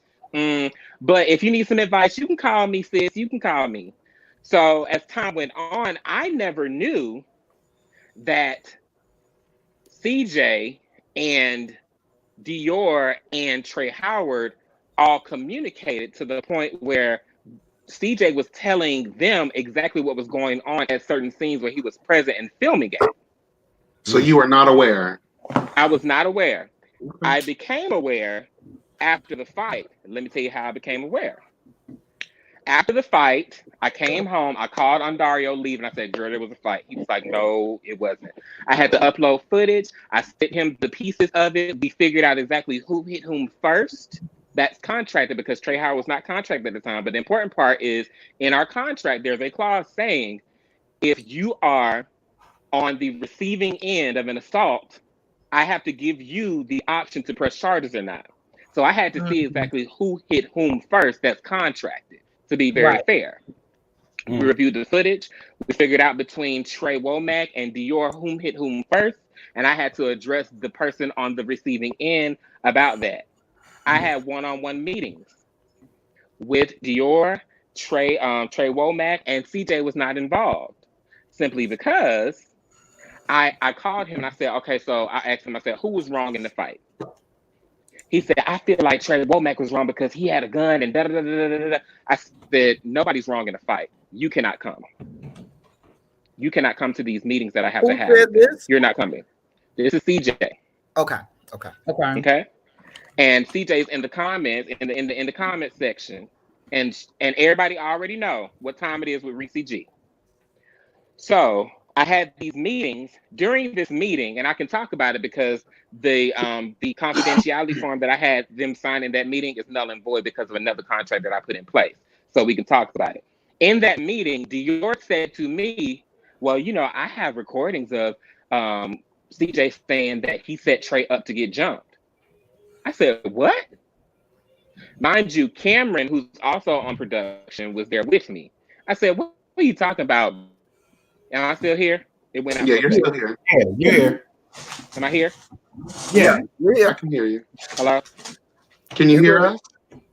Can you hear us? I'm still here. Okay. Yes. And so what happened was, yeah, I can hear y'all. Yeah. Okay. Yeah.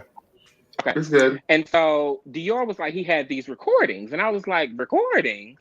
Okay. I said, well, send me the recording. So we concluded the meeting and I left. And I called CJ. And I said, CJ, I said, do you understand that you're on production and these cast members have thrown you under the bus and you're their friends, right? But they just threw you under the bus and told on you to say their places in this show. Those are not your friends, sweetheart. So you're suspended. So when I got the recordings, I listened to the recording and then I called CJ back. And I said, why were you divulging information about filmings and everything that we got going on? Right. I said, I will have your back because you're on my team and we have a show to produce. I said, but I can't fault you because that's your friend. You let your good Judy know, hey, look out for this, look out for that. I can't fault y'all with that. Everybody know I've gone through some stuff with friends. So, you know, that trust thing, okay, I get that. But he still had to be reprimanded. In turn, CJ says, well, I have recordings and I have screenshots as well. So he sent that over. So I'm pissed. So what I did was I said, and I said, we have to have a meeting now and we're going to film it. Because what y'all are not going to do is y'all are not going to go around and do like they did last season and bash me when I'm trying to do a good thing. And I'm sitting here in the middle of the bullshit. So that's why the meeting was filmed. And on top of that, what I did was I sent the recordings to everybody that was present. I sent it to Trey Womack. I sent it to Trey Howard. I sent it to Dior. I sent it to CJ. I sent it to Ondario. I sent it to Cameron. I said, so when we go into this meeting, we finna go ahead and light it up, because what I'm not gonna do and what I'm not gonna deal with is people saying that, well, actually, they did say that. They said that I set up the fight. They said I stood back and watched it happen. And they said that I let it happen. Because what the girls don't receive, that's a part of the show, is as much hate and backlash from the city that I do. So when the cameras is off, Dallas, the gay scene is still at Ressie G. And literally, there were posts, there were flyers made, there were people, because somebody posted on the Snapchat, I still don't know who it is, who it was, but there were posts by this guy named Titus. They literally bashed me, and I was sick about it. And we stopped production for about 2 to 3 weeks because I had to figure out, okay, I had to Olivia Pope the thing and see, okay, so what's going to happen? How are we going to do, what's going to happen? Because I don't condone fighting. Granted, if you come in my face, you're not going to disrespect me. And that's not what's going to happen. So with the CJ thing, that's exactly what happened. And the thing about it is they can play innocent in this situation, but y'all have been privy to all the information about from scenes of what Trey Womack had said or had allegedly said about y'all on and off the camera if CJ was present. So you guys came with that energy. I don't care what nobody say. Y'all came with that energy to the lingerie party. You had on boxing gloves to be petty. But Ressie, can I ask you a question, Ressie? Can I ask you a question? My question is this, Ressie, and this is just like I said, I don't have a dog in the fight. My question is this. When I watched last night's episode, and I think all of us on this, all 5 of us that are here now, had the same thought. The way it was edited, and it may not have been the way it was intended, but the way it came off to us, everything seemed directed toward Trey Howard and Dior. And even when we look at that meeting that y'all had, the scene after the fight, Trey Womack is sitting there like, I don't even know why I'm here. And everything was directed at Dior and Trey Howard. And I'm not saying that Dior and Trey Howard didn't have anything to do, because everybody has a part in it. But as a viewer, I just want to see that it looks and comes off as being fair, because based on the editing and everything that was shown to us, Trey Womack told Trey Howard, when I see you, I'm gonna slap the shit out of you. And if anybody tells somebody I'm gonna slap the shit out of you the next time I see you, it's go time the next time I see you. So what I'm saying is, and then from what it looked like to everybody that watched it, I haven't seen anybody that said that Trey Womack was not the first one to throw the punch. I think everybody collectively said, from what it looked like to us, Trey Womack threw the first punch, unless we're not privy to, other things. So my thing is, it just seems like there's no accountability directed toward Trey Womack, and everything is being directed toward Trey Howard and Dior, and that just doesn't seem fair in the grand scheme of things. And so that's, I want you to speak maybe toward that, because that's what we're seeing. And if we're casting you in a or a production in the wrong light, then maybe we need to know other things, or maybe you should shed some light on that for us, because that's just how it looks to us. Right. Okay. So let's give a little backstory. So to speak to how it's edited in the show, there really is, most of that footage is raw in essence. How it happened, how y'all seen it happen, is how it happened. But what y'all don't have is the parties involved in that fight telling y'all the backstory and the history of them. Right. So I had no idea. I had no idea when I was casting, because I had reached out to Trey Womack last year for season 1. I had never even heard of, this is no shade, I had never even heard of Trey Howard until CJ came about, and he had submitted that audition. I was like, oh, okay. I had never heard of who he was, and that's no shade. Dior had hit him up to braid my hair when I had my hair, and he paid it. He paid it. So I had never knew of them. When they got into the situation, I did not know that Trey Womack, Trey Street, and all of them can attest. And if they don't say it, they lie. And I always say it, like I said at the beginning of season 1, and I said it at the beginning of season 2. I said, I don't know where the drama's gonna come from, but it happened. Well, Trey Howard did tell us that. Trey Howard did come on today, and he told us that. He did say it go back 3 years, so he did tell us that. Sorry, I just don't really see it for her right now. And because and I'm gonna tell you, and I will tell you why. And it's just because one thing that I don't like is don't take 20 steps and then try to backpedal because you got red with the truth. That's something that I don't really like when it comes down to certain people. Now, Trey Womack got a phone call that day before we went to film. And he was made aware, hey, just so you know, production did not set this up. The other gay daddy asked Kane if he could come, and you already know who else is gonna be there. So don't feel, I just want to have it on the record that you know this. And he said, okay. I said, fine. Yeah, Trey Womack is not innocent. You didn't want him to come. You said that's why I said he couldn't come. I heard that in the fight, come out in the fight. Yes. Yeah. Because my thing is, because the other gay daddy has such nasty energy. I read her out, and it's going to actually air during this nasty ass energy, just nasty energy. About it is, I already knew that Trey Womack was going to feel like a dog in the corner because 3 in one space together against him. Granted, he's not innocent in this situation. When you start a fight, when you say. Because yes, Trey Womack said on camera that he was gonna slap the shit out of him, but we can't go back and put up the laundry list of all the things and all the things that Trey Howard has said as well, and all the shade outside of the stuff.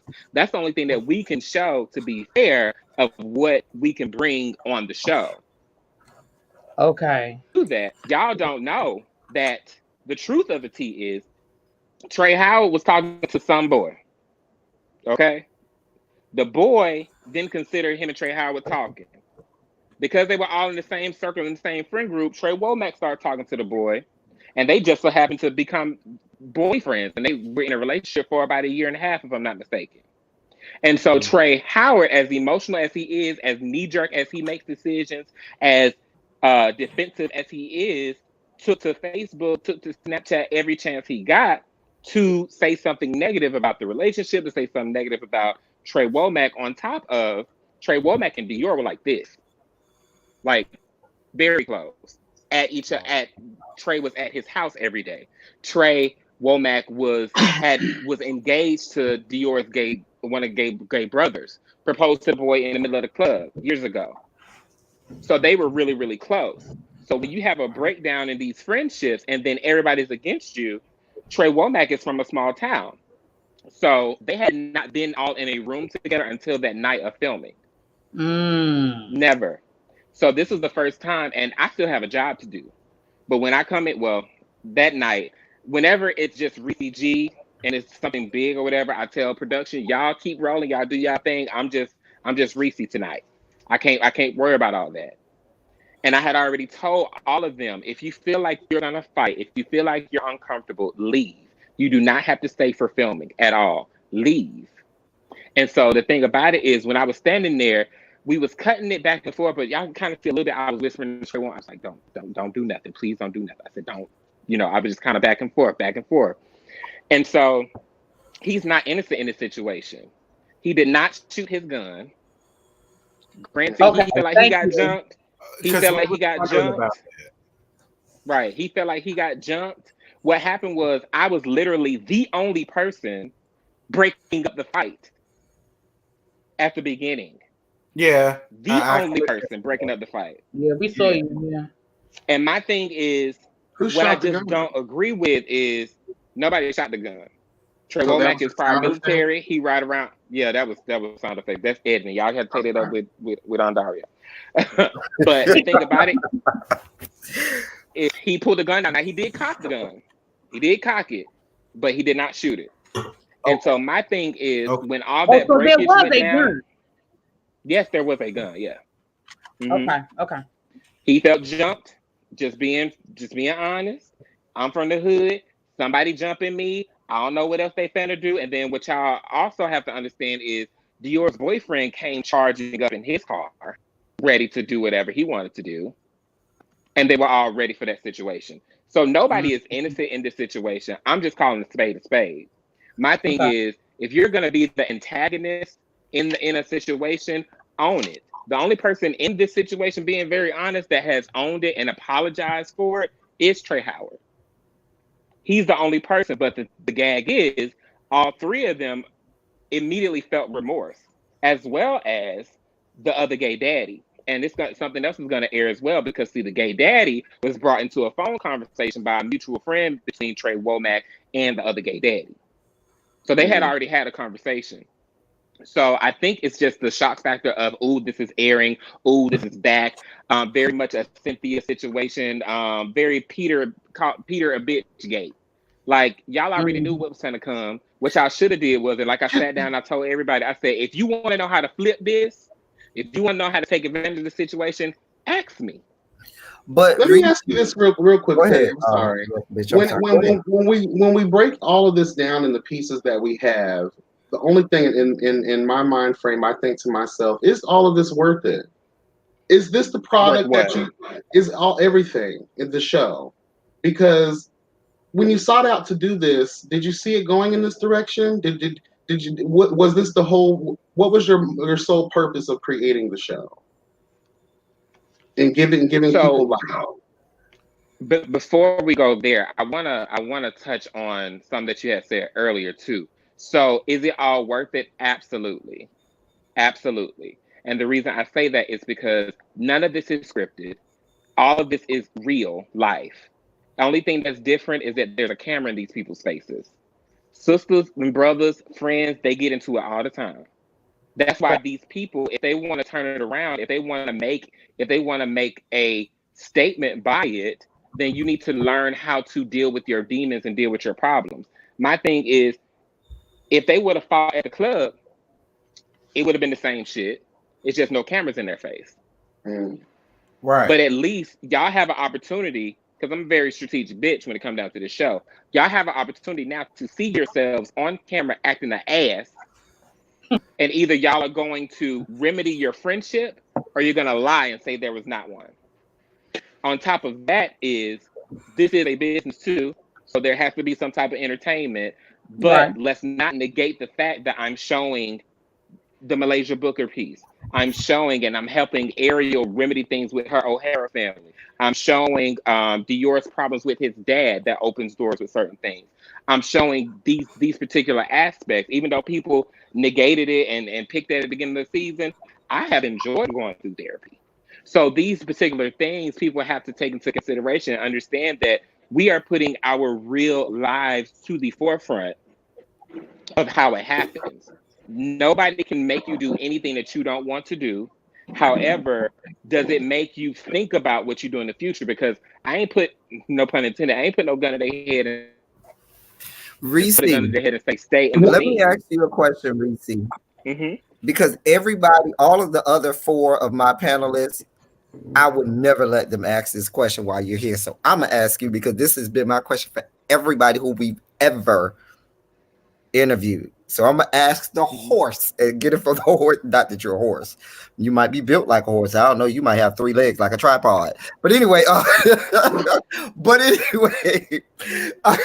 was just my comedic relief. But anyway, Ressie, I asked everybody on this show, how do they feel about you? And like I said, I don't know if you watch my reviews. I figure you probably can't stand my monkey ass anyway, because they say me either. But I just want to know, because I, as a viewer, do feel some kind of way, and I know there's a good population of the people who watch that may feel some kind of way about you being both EP and being cast member, and even with like episodes like last night, and there have been other episodes where we as viewers may call into question whether or not this was really how it was, or whether or not this was manufactured because Ressie is EP and cast member. Can you speak to us about that? Do you think, first, do you think it's okay for you to be both EP and cast member? And then secondly, if and when there is a season 3, will you still be both a cast member and EP? And I wanted to ask you that. Okay. So that has been, I'm gonna tell you, I'm gonna put it to you like this. That has been an ongoing thing for a while, just because how I came into the situation. I hosted the Chasing Atlanta reunion. Me and Kevon built a friendship. Then me and Andario built a friendship, and they said, "Hey, what about doing this?" And I said, "Okay, well, I'll try it. Why not?" I did not expect for the show to do what it did. With me being on the cam and being an EP is simply because nobody else in the city is trying to put out a good product. Nobody in this city wanted to help me put out the product.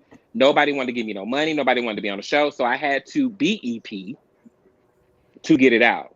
Me being on the cast is, and this may sound vain, but I'm just being very honest, somewhat of the saving grace. And the only reason I say that is I can bear the cross of being the messy one, being the petty one, being the good one. If it's becoming too much, if it's becoming too much drama, then I know that I need to come into a scene and I need to calm it down with some love and some heart. If it's becoming too much heart and it's becoming boring, then I gotta go and I gotta be petty and do my job.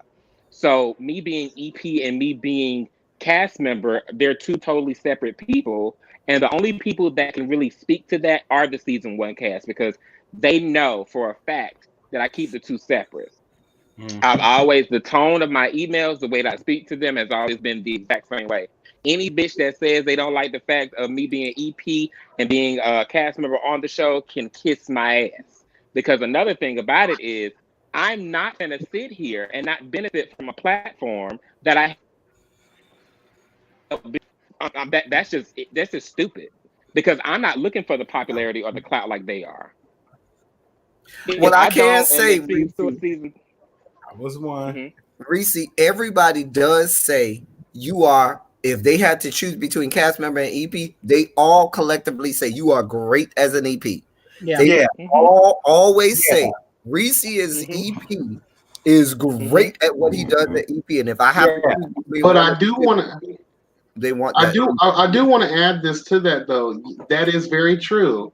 But for us as viewers and reviewers, it can come off a little bit staged. As we saw with that scene with CJ bringing the tea and everything. I feel like as a captain of a ship, I should know exactly what all my workers are doing. And if someone's doing something on that level, because it seemed that was a major plot, like, and to give that to the people, you could only see how we're seeing it. Like, how could we have allowed this to happen? Because it seems as if we're tearing souls and tearing people's character down. We're pulling their souls, snatching souls out of their bodies, when really we're not here for that. And I don't think that was the sole design of the show. So can you speak to that a little bit? Sure can. So my thing is, if I don't air the truth, because I'm not a liar, then it could come around and bite me in the ass, and that's something that I'm not going to do. If things happen the way they happen and I have to find the truth out of it, it's going to be put out on a show, because what people tend to do is they tend to say, if I do something honest and keep Ressie G separate, then they don't like Ressie G cast member. And then if I was to hide, because there's something else that I really am trying not to air, but it's really to not air it. Because if it doesn't air and then somebody comes and talk about it and I have to speak to it, and then I be looked at as a liar again. But the thing about it is, do I think that people's souls are being snatched and things like that? No. I mean, that is no shade. That sounds whimsical and fabulous. But the reality of it is, y'all need to go fix y'all shit and your friendship. That's what I'm trying to get them to understand. Just because y'all had a fight, if I even knew this group and they had a fight, I would be the same person breaking it up, the same person saying y'all need to fix it, and are y'all gonna be wrong men or fuck ass bitches with not fixing the problem? And that's what it is. So do I think you need to think about your brand and your integrity and who you are the moment you say yes on the dotted line. because it's my responsibility as the EP to put out a show, make sure you showcase your product if you're available, make sure that the studio is paid for, make sure that the production is there, and make sure that all the editing gets done, and I need to post that. The person in me always has to fight with the EP, because it's like, girl, do you want to show this fight? But if you don't show the fight, because I honestly, we probably would have redid that whole scene and just not had them apart if somebody didn't post it on Snapchat. Because I would have preferred not to share that because of the backlash that I received. But because somebody posted it on Snapchat. Because I follow you on social media. I follow you. I follow Kane. Well, everybody from season 1. And I remember seeing the footage from the lingerie party, and I didn't know about the fight for a minute. I mean, I guess I don't do Snapchat at all. So, I mean, and I was like, that looked like it was a lit event. Like, y'all looked like y'all were having a great time. I was loving your outfit when I saw it, Kane and everything. Yes, your outfit was life, baby. Your outfit was You did that. So literally that night, because I was late coming to the party. I was literally like into the party. We were supposed to be there at like 7, and then even the pole dance instructor was late. And so what was supposed to happen was what was on our storyboard. What was supposed to happen was they were supposed to have the conversation first, and then go and have a good time. And then the hope was we could go on the cast trip. They could all have a good time and this and that. I was late. Dior's always late. And we had a process of people who enter into the scene. So that throws everything off. So now Ressie has to walk up last. And I'm like, I really don't want to. Because, I mean, granted, people always say that it's always on me and stuff like that. But I would prefer to just blend in and be out of the shit. But, okay. So the thing about it is, with that situation, that night did not go the way it was supposed to go. And then on top of that, Ariel was like, so is the conversation going to happen or not? Okay, well, let's go ahead and have the conversation. And then so what was happening in that moment was when we all were outside, it was me, Markel, Ariel, Dior, Trey Howard. We were all outside and just having a conversation. They had not putting it on nobody, I'm just being real, y'all. They had the opportunity to just be like, oh, it ain't nothing, whatever, da-da-da-da-da. But they continued to carry the conversation. And my thing is, let's not have a conversation without nobody out here. If you're talking about somebody and they right over there, they need to come and address the issue. Did I know that he was going to fight for real? Because I honestly think some of these Dallas girls really don't be about that life, but apparently some of them is. But the thing about it is, when it comes down to Ressie G EP, people always have this fear of, oh, she see my green screen, so she got time to prepare her read so she can read me out. No, I don't do that. Ressie, I'm glad you brought up green screens, because we spoke to quite a few cast members, and there have been more than one that have said that people have went back afterwards and reshot green screens, or people didn't have a chance to shoot green screens, and so forth and so on. And every time they talk about this, it points back to you as EP. And I'm glad that you're here so you can help clean it up. And let me say this, Ressie, I don't want you to think this is the Gang Up on Ressie show, but one thing that the 5 of us, or however many of us, who when we do interview people, it gives us an opportunity to shine a different light on that person that we may not get through the camera, or that the audience and our people in our chat may not get. And we always leave here with a much better depiction of that person. So I do want to say that up front. But can you speak to the whole green screen thing? Because people say that you do green screens as late as a couple days before the show aired. Like they be going in on you, Ressie, about your green screens and how you go back and redo green screens. So can you speak to that for us and talk about that for us, please? I sure can. And Antonio ain't had no green screens in trial. And we can speak to that too. So here's the thing. At the beginning, when we did green screens, we were seated in director chairs. So I had everybody come in. We did director chairs. We didn't like that, and so we paid it. Now, if they want to come with some coin for our green screen studio, they are more than welcome to do so. Because Ressie G got lights to pay. Ressie G got apartment to pay for. So being very transparent and honest, I can't always afford the green screen studio. Okay. So at the time, I said, okay, you know what we can do? Let's go ahead and just plan all the scenes. Let's do like Real Housewives. Let's film these scenes, and then we can actually afford a month to 4 months to pay ahead of time.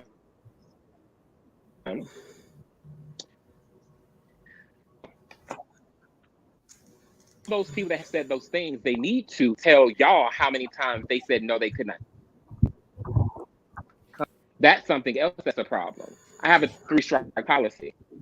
So, but another thing about it is in the contract, if you let us know 24 hours prior to a scheduled filming, then you are able to cancel your filming.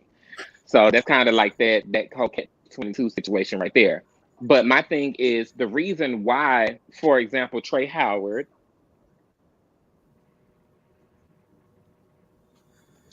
the green screens and do this and that.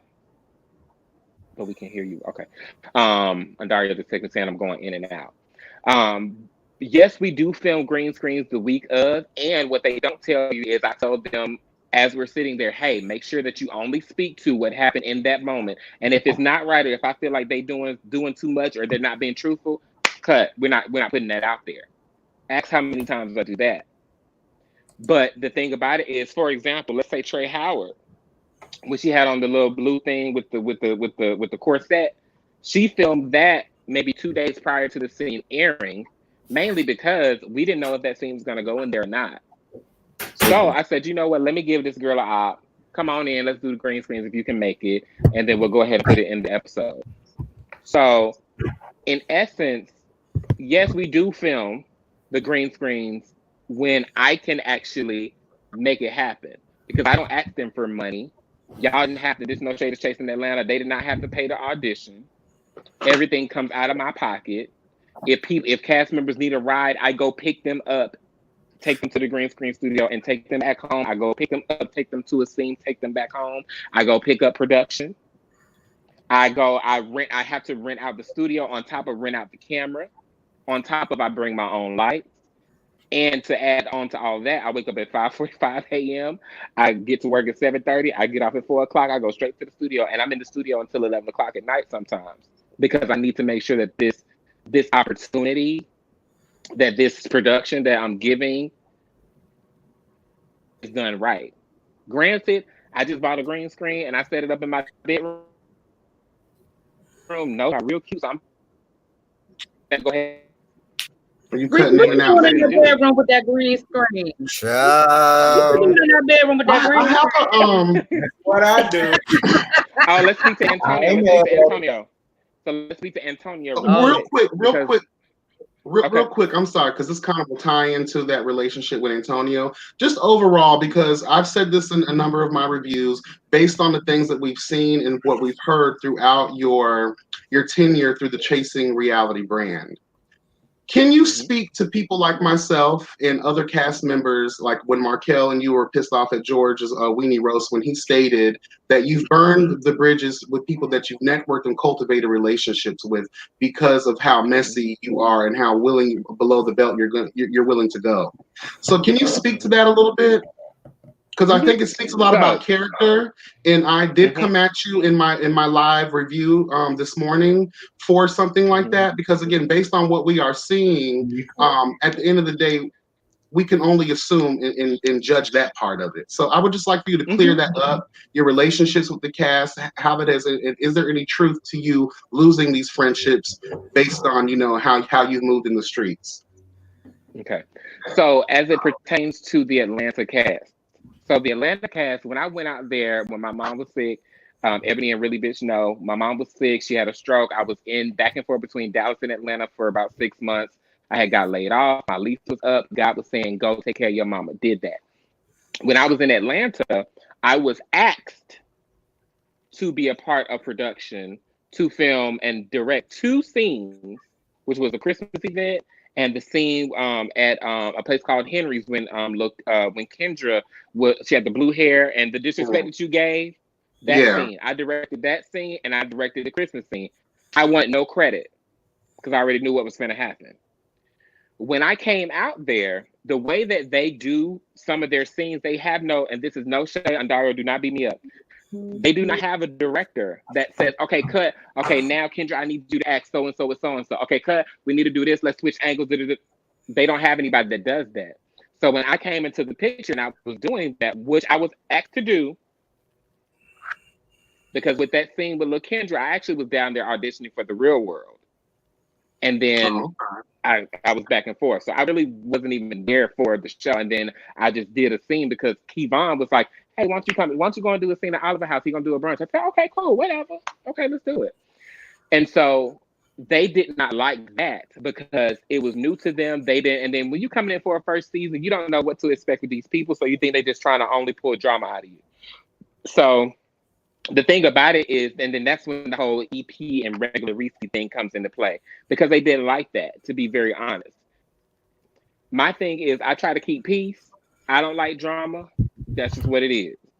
But the thing is, when people say the things about friends, Markel, I have not talked to Markel in about 4 weeks now. And that's mainly because I had to look at the level of associateship that we had. When you have a friend, there's certain things that you don't say about your friend. You know, if y'all notice, I don't go below the belt with Markel. Thus far, I've not gone below the belt. Made them look. Actually, I don't even think I have, except for the Weenie Roast scene. However, her green screens on camera with all these things, she has done that. Not passing the buck or anything like that, but Markel only, when he was saying all those things, he only goes off of what he has heard. When I moved to Dallas, I had one friend that actually moved down here a month before me. We have been friends for 11 years, and then I befriended Aubrey because they knew each other. In Atlanta, I honestly didn't have any friends because I was just styling, hustling, doing my other hustle, and that was it. So when he was saying all of that, it really didn't compute with me, to be honest. But then when I watched it back, it really hurt my feelings because I was like, you don't know me. I let you in my house get over because you didn't want to go home and all these things, but there's a line that you just don't cross. And so what people have a tendency to do, and when you hurt me, I'm out. I'm not gonna go back and forth with you.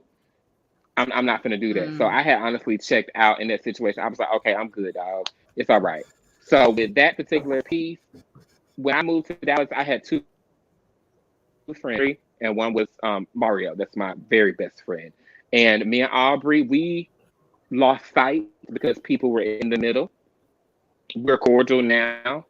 And in Atlanta, I honestly didn't have friends because all I did was work. All of my friends were my clients. And so whenever I went out, y'all can go check the pictures. I was with a Portia. I was with a Mushia. I was with a Kalina. I was with those people. And you rarely see. The only friend I had at the time when I was working, me and Japan became close. And then me and him, it's a story behind that. But we just kind of, it's nothing, there's no beef or nothing like that. But we just kind of parted ways because he busy, I was busy, and that's just what it was. So people will say whatever they want to say to go below. Now, if I go below the belt, the only time I go below the belt is when you try to fake on me in front of people. And y'all actually see that, which leads me to Antonio. With Antonio, she's gotten several emails to come to do her green screens. In fact, she came one time to do green screens, and that was at the beginning. I asked her, because mind you, I met Antonio through my best friend of 10 years. She's from Shreveport. They both from Shreveport. And my best friend warned me about her. But I was like, girl, no. And I just let it pass. And so me and Antonio became friends. But one thing I noticed, I just always used to chunk it up to her age. Like, girl, you talk about people too much. It's just, And then as time went on and I was going through everything with my mom, I started to hear people knew the tea about what was going on with my mom. And I'm like, girl, this is my personal life. How do these people know my information? Then she, being paid, the problem with me in Premiere was thinking around a person. And I didn't like the person, being very honest, because they were just their energy was like, mm-mm. And when Premier is tipsy, Premier is just giggly. And when somebody is talking about somebody, let's say Really Bitch talking about Ebony and Premier, and Really Bitch is wearing somebody out. You're cutting in and out, boo. Is kikiing with them. Can y'all hear me? Okay. Yeah. It's better now. Okay. Better now. Okay. And so with that whole thing, I didn't send a text message. I sent a message on Instagram because he had posted that London, I didn't want to say his name, but this guy, a friend in his house. And I told Tony, I said, girl, I said, be careful with them people in your house. I told you that people, but just don't do that. Tonio showed Premier that message to be messy. There's not a train of messages that I've ever sent. There's multiple messages where I've talked negatively about Premier because I'm a friend of mine that I made when I first moved here. And so I had to take that into account because I don't go off of he said, she said. That's where I go off of. And the proof when Antonio did something on camera, turned around and lied to me about it. So I cut her off. And then y'all see an event. Let me ask you a question. I'm glad you brought that up. Let me ask. I talked to Antonio. I did an interview with Antonio, and he did bring that up. And I'm really glad that you brought that up because my whole thing to Antonio was, well, why isn't Premier upset with Ressie saying that, oh, well, you better watch her because, you got nice shit in your house and blah, blah, blah, blah, blah. He may try to steal it. We talked about that on the interview. So I'm really glad that you brought that up. Mm-hmm. And then even to be clear, at game night, the last exchange that me and Premier had between each other. Then I sent Premier email to invite him out the game. You cutting in and out, baby. Friend, about. You're cutting in and out, boo. Can you hear me? It's real staticky. Say something again, Ressie. I can hear you now. Yeah. Something again. Okay, can y'all hear me? Okay. I think my Wi-Fi going out. Yeah. So even at the game night, spectrum. Tony, can y'all hear me? Yeah. Can you hear me? Okay. And so Tony was upset that Premier was there because he thought that Premier came to start some mess. So Tony, you're cutting in and out, boo. You try to go out and come back in. Killing me. Try to leave the studio and come back in. Let me go out. Okay, you're good now. Okay. Can you hear me? Mm-hmm. Let me use my hotspot. Yeah. Hold on 1 second. Let me use my hotspot on this other phone. Because I have a question too, Ressie. Dario, crazy. Let me go out and I'm gonna come back in. Okay. All right. Because I did my interview with Can somebody else ask a question? I don't care about you and your questions, really. I do not care about you and your little questions. I love you, boo. You know you my boo. I love you. Wow. I love you. Listen, it's a lot of shade, it's a lot of tea being thrown, and I'm just confused. Honestly, I don't know who the liar, who's the truth teller, because when everybody talks, I see their side of it. I do. Yeah. I see The thing about it is, Terrence, what I at least want to happen is what's not happening on the show is that everyone gets to tell their side, and then the viewers get to decide who they want to believe, whose side they want to lean on. Drop the link again, boo. But at least, hey, Jonathan. But at least we get to hear everybody's perspective, and I can't say that on the show we get that. Nah, and at that's all. That's one of the questions that I do have for him when he comes back on, because I love his perspective, because we've been having questions for Ressie for a while. Yeah. Wow. You know, but I got one. and I'm glad this I don't think Premier is not a part of the cast this season. That's why he doesn't have a green screen. John Fredericks. Hey, Dario,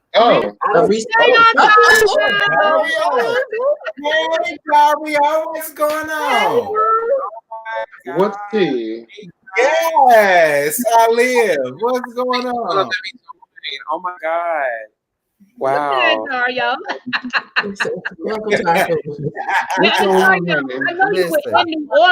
Welcome to the round table. Dario, can I just say this? Wait a minute, Dario's talking. Let him talk. I was just about you, really be. Go ahead, boo. I was just saying I'm really liking this live, and I really like this app. This is cool. I like this. But that's all. And I just really want to thank you guys for watching the show, Chasing Dallas and Atlanta. But that's all. Okay. Dario, what I wanted to say to you is the fact that all of us on here, we all review, we all promote, and you all take the reality. We need to try to give all of us a press pass or something, so that when y'all do these reunions, I'm gonna tell Ressie to get y'all to come to the radio. Yes, because when y'all do these reunions, we and Dario and make it happen. Are gonna be coming to Atlanta. Abby, but what's up? Abby and I are gonna be coming through Atlanta this summer, so we're gonna film a scene for Chasing Atlanta for the next season. Okay, we're gonna come through and we're gonna hang out and we're gonna film a scene. Okay, I'll be there too. I'm gonna come too. I should have my good hair on for this. We'll all be there. And I'm going to review the Listen, Dario, my scene is gonna be shot right from the den, from the middle of the den. It's gonna be shot right Dario, there. don't just ignore anything he said. Just ignore him. Eric I'm gonna be at the reunion filming my shit. Eric, all the T-subs and T-squad, they gonna want to know. So I'm gonna just be right there. You know, it is what it is. I wish Scotty was on with us. Hey, Scotty. StreamYard needs to be able to add more people, honey. Yeah, I miss Scotty. I want Scotty on. The paid version, you can have as many people as you want. They ain't getting my coins, baby. Sorry. I have the paid version because I use it for my podcast. So I have okay. Yeah. Okay, so bye, you guys. I'm gonna keep watching. Love you. Thanks for supporting, boo. Thank you so much, Dario. Yes. Thank you back in, baby. Appreciate it, baby. You back on, boo. And we're back. Hey, Ressie. Can you hear me? Hold on 1 second. Hold on. I have one quick question because I do want to get this out of the way because I said it in my review. I also talked about it with Trey Howard. I also want to just get this out of the way because this, again, it speaks to character. It speaks to certain patterns of behavior that we just have to call out when we see it. You spoke about the brand not being about fighting and arguing and having physical violence on people. Is it true? Again, you can either confirm or deny this. Is it true that CJ has done an act of violence on a cast member, more specifically Antonio? What? Say it one more time. Is it true throughout the whole? When I talked about it in my review, and we talked about it with Trey Howard on earlier. Again, it speaks to character and a pattern of behavior. Is it true? You can confirm or deny. Has CJ put his hands on Antonio? Since we're saying we don't condone, violence or acts of physical violence, is that something that has taken place? It has. And again, I understand for certain reasons you may not be able to answer, but I just felt like I needed to ask that question. It has, but there is more to it than just saying yes, it has. Okay. And reason being, I would say this. When CJ came about, me and Antonio were friends. Me, CJ, Tonio have all been over at Tonio's house eating crawfish, having a good time. And they developed an associateship or friendship outside of me. And so what happened was they had falling out, but I told CJ, you're my producer. I told Friend, you're my friend. I told Tonio at the beginning, I said, girl, if it comes down to this show getting between our friendship because of you, I'm going to take you out in the middle of the street and I'm going to whoop your ass. That's what I told her verbatim. There's recording to confirm. And I told her that, I said, because I said, it's not that deep for me. So it should be that deep for you. And so when they started going at it, I had a meeting at my house. Cameron was here. It was me, CJ, Cameron, and Antonio. We all were here. And I actually had to suspend Tonio for a situation of something that he did actually the night of Ariel's performance. Would you guys like to know? Yes. Yeah. We're here. So the night of Ariel's performance, what Tonio has a tendency to do is he does a lot. Okay. The night of Ariel's performance that was put on by Dallas Southern Pride. And at the time, me and the guy that's over Dallas Southern Pride really didn't see eye to eye. We're now, but Tonio and Markel arrived at that event, and they were at the door. And Tonio was like, "Oh, we're here to see Ariel or Harold. We should be on the list. We're chasing Dallas. We don't have to pay anything. We're here." Like he was doing all of this. Ariel calls me, and she's like, "Girl, did you pay for a list?" I said, "Girl, no, I don't know what you're talking about." I said, "But we on the way," because I was late again, sorry. But she was like, "Well, they saying Antonio at the door, girl, and she's going off at the people at the door because there's supposed to be some list." And I was like, "I have no idea what a list is." I said, "Do you have a list?" She was like, "No." So I just paid it because I didn't think it was a big deal. The following day, I had staff members from Dallas Southern Pride calling me, which is why I actually had to go. Oliver was down here, and Oliver actually rode with me. There was a scene of us in the car. I went to North Dallas, got a personalized bouquet of flowers made, and I went to apologize to the guy that's over Dallas Southern Pride for the actions that had happened. And then that's when we had the meeting here at my house, and I told Tony, I said, "This is not something that you can do." I said, "So right now, we're going to put you on chill because that makes me and the company look bad by you acting like that. And you're sitting here lying to me." And I actually had to get somebody on the phone to confirm the actions. Very fair. After that meeting was done, I said, "This is not EP, right? Let's go outside." We went outside. We had a conversation. He cried a little. I said, "Girl, go get yourself together in the car. Come back up. We're going to finish drinking. This is just going to be, it's only for a month. Just chill out for a minute." And I said, "Friend, to get your soap together." I bought her domain for her website. I gave her the name for her company. I tested her products. I told her exactly what she needed to do to put it out there. She knew nothing of a GoDaddy. No shade. So I wanted my friend to succeed. So I told her, I said, "Listen, take this time on pause," because she wanted to do a launch for her soap. The reason we never filmed it is because it never was planned, because I told her, I said, "Friend, you're not ready. I ain't finna put you on the show for these girls to tear you up when there's already groups of girls that want to fight you." The reason that the groups of girls want to fight her is because of this. So, and I'm just being very, very honest. And so the things that people have a tendency to miss when they put Ressie G and EP all together is that I'm going to come at you with heart as the regular person, but I'm going to come at you strictly business with this other part. So you may be mad at EP one day because EP got to let down a hammer, and then you like personal. But let me ask you this real quick, since we're on that particular subject matter with the how you feel about cast members.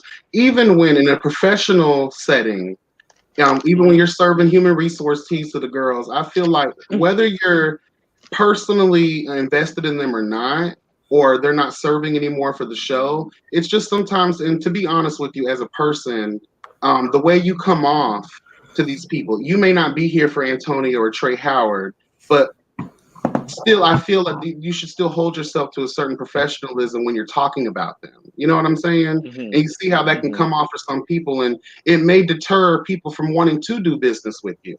So that's just the one thing I wanted to bring across. And do you have any thoughts on that? I received that, and I appreciate you saying that. And at the end of it, if you're not This is not at you, just at people in general. If I you're hear not a you. very bright person, then you're never going to understand the difference between the two. Because I say every time I speak to them, I say, "This, you want EP Reese or you want regular Reese?" I say that every single time. If anybody tell you anything otherwise, they lying. But my thing is, when I'm in these modes outside, when I'm not handling the problem is when I try to develop friendships with the cast members, all they want to talk about is the show. So all I can talk about is the show. And so I have to be correct with the things that I say. If we can talk about sucking dick, fucking, going to eating pizza all the time with just Ressie G and me and so, are we good? But one thing you want to bring up is the show and this, and when you filming it, can I do this work scene and this and this and this, which turns me off. Can I say for the record, I'm always here for talking about sucking dick and fucking. I just wanted to put that and on. Abby too. Abby hasn't had a chance to ask anything either. Just always here for that. I just can you confirm or deny? Have you thrown that wig away, please? Yes. That big Shaka Khan that we please don't do that. Of all the wigs, because your wig game has been really serious this season, and I've been here for about 95% of them. But that one wig, no, I think that was I'm gonna tell you why. I used it for my thumbnail. I'm gonna tell you why I use that wig. So that wig I had, girl. So the Dallas cast has been getting bookings and things since Ariel. She does shows. She does lip sync shows. We've gotten some bookings. And I wore that wig to a show, and I got paid that night. And I did a little cute little number.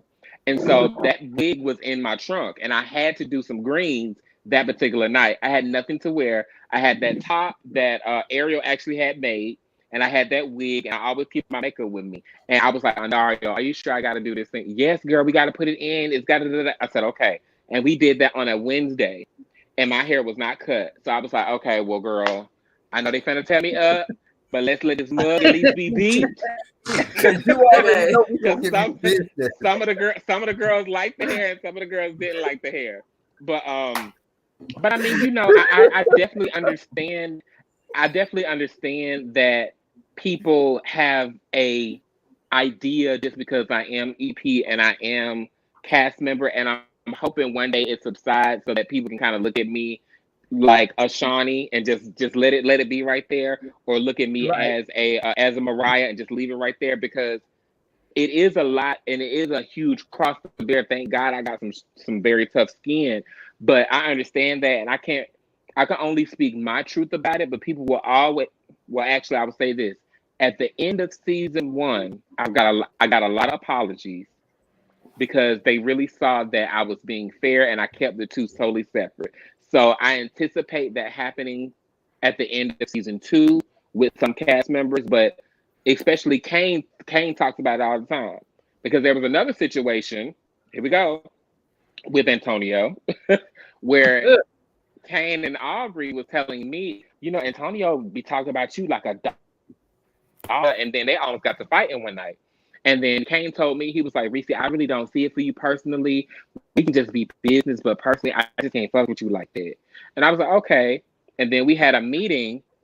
Before production started, and Kane was like, Ressie, I just really want to try and build a friendship with you. And I was like, okay, let's try it. I said, it's tension because you friends with Aubrey, and me and Aubrey not really cool, but we tried it. And, me and Kane are cooler, but I mean, I anticipate at the end of the season, everybody, I don't really want apologies. I just hope that people just see that the truth of what I was telling about me being EP and me being this person is the same. And another thing too is regular Ressie is gonna check you on all your shit. EP Ressie can't do that. But what regular Ressie is gonna do, and cast member Ressie, they're one the same. Non-EP Ressie, when you come out with some bullshit, I'm going to check you on it, because I don't appreciate that as a person. And so regardless of what they feel, they know when EP is there, and they know when regular Ressie is there, because EP is not petty. EP can't read, EP can't do none of that. And so, I need to get in where I fit in. I had 2 quick questions, Ressie. One is, as a viewer and reviewer, I felt a little cheated in that you and Markel making up. First of all, because First of all, because I go back to last season, and Markel was my boo thing, and that hurt me. I didn't like seeing y'all fighting, whether it was whatever the situation was. But when y'all made up, it was sort of just like treated as an aside. Why was the decision made by production to not give us that moment? I as a viewer. And then my second question, before I forget, is your views on George, because something you said about Ariel O'Hara's performance. Yeah, see, that's what I mean. Because when we spoke with him on last week or the week before last, whenever that was, he said that the stuff was shown out of sequence, but then we had some fact checkers that said no, that wasn't out of sequence. So do you feel like he's purposely trying to throw stuff out to lie on you, and I'm gonna leave it at that. But the first one was about Markel and then George. So okay. So to touch on the Markel thing, so to be fair, I didn't want that scene to be fully shown because Rock doesn't live here anymore and he hasn't had time to do his green screens. And Rock was supposed to be an A-cast member, but I told him, I said, well, whenever you're available to come and film, you can come, and we need to get your green screens done. But then Rock ended up having to move back to where he's from. And so I told Rock very honestly, because he felt some type of way. He sent me a long email, child. He felt some type of way about how people were, I guess, criticizing him for being in the adult industry and also wanting to step into politics. And so he sent me a long email about that. And I asked him, I said, okay, well, can you come and do greens, or what can you? And he said, no, I can't come down. And so I was like, okay, well, that scene is coming up. And he was like, yeah, I understand. Y'all do what y'all want to do. But then it was like, he was the mediator between us too. And that scene was so full. That scene was very full of a lot of good information. And I didn't want to seem like I was leaving him out again, just being honest. Because I did greens and Markel did greens. And I didn't want to feel like I was cutting him out yet again, because he's a very sweet man. Like, he's a very nice man. And I told him, I said, you got to come to the reunion if you have these problems and you want to speak to some things. But then to speak on the second part, with the George, my view on George. So personally, I've never really cared for George, because George has this air about him where I come from the dirt, and I come from the dirt, the project. Damn. So, I mean, everything I'm working for, like, I'm working for it. But like, he has this air about him where he feels like, I drive my BMW, I have this, I have that, I have this, I have that. I don't like that. I don't like that. And the thing about it is, the very first time I met George was at a party, and I was labeled out of my mind that night. I was blonde. And I think that's the only reason that he lived for me that night, is because he saw the labels on me. Because later on, I tried to hook him up with Tonio. And he was just saying how, he likes film guys with arched eyebrows and this and that. I never was attracted to him. I never was caring for George like that because of that air he had. And I never even befriended him. The only reason he was invited to my Easter egg event is because Markel recommended him to come. Only reason. I'm still mad about that damn Easter egg, huh? Because ain't nobody looked for a goddamn Easter egg. You had to put them all out before, honey. But anyway. I agree, Ressie, because even when the panel reviewed him, I wasn't up there. And me and Mr. Still Standing still felt the same way. Like, I don't feel no differently about George now. Yeah, even after we interviewed him, George is still George. I didn't like that. And my thing is, I just know where I come from, and I just don't like being around certain people like that. So I pay it. Right. And so the thing about things being shot in sequence, that's a lie. And the reason why we started filming in March of 2019. We just honestly stopped filming, and we got little things here and there. I got about 15 more minutes, y'all. I got to work soon. Okay. Go ahead. And so my thing is, nothing has been filmed out of sequence.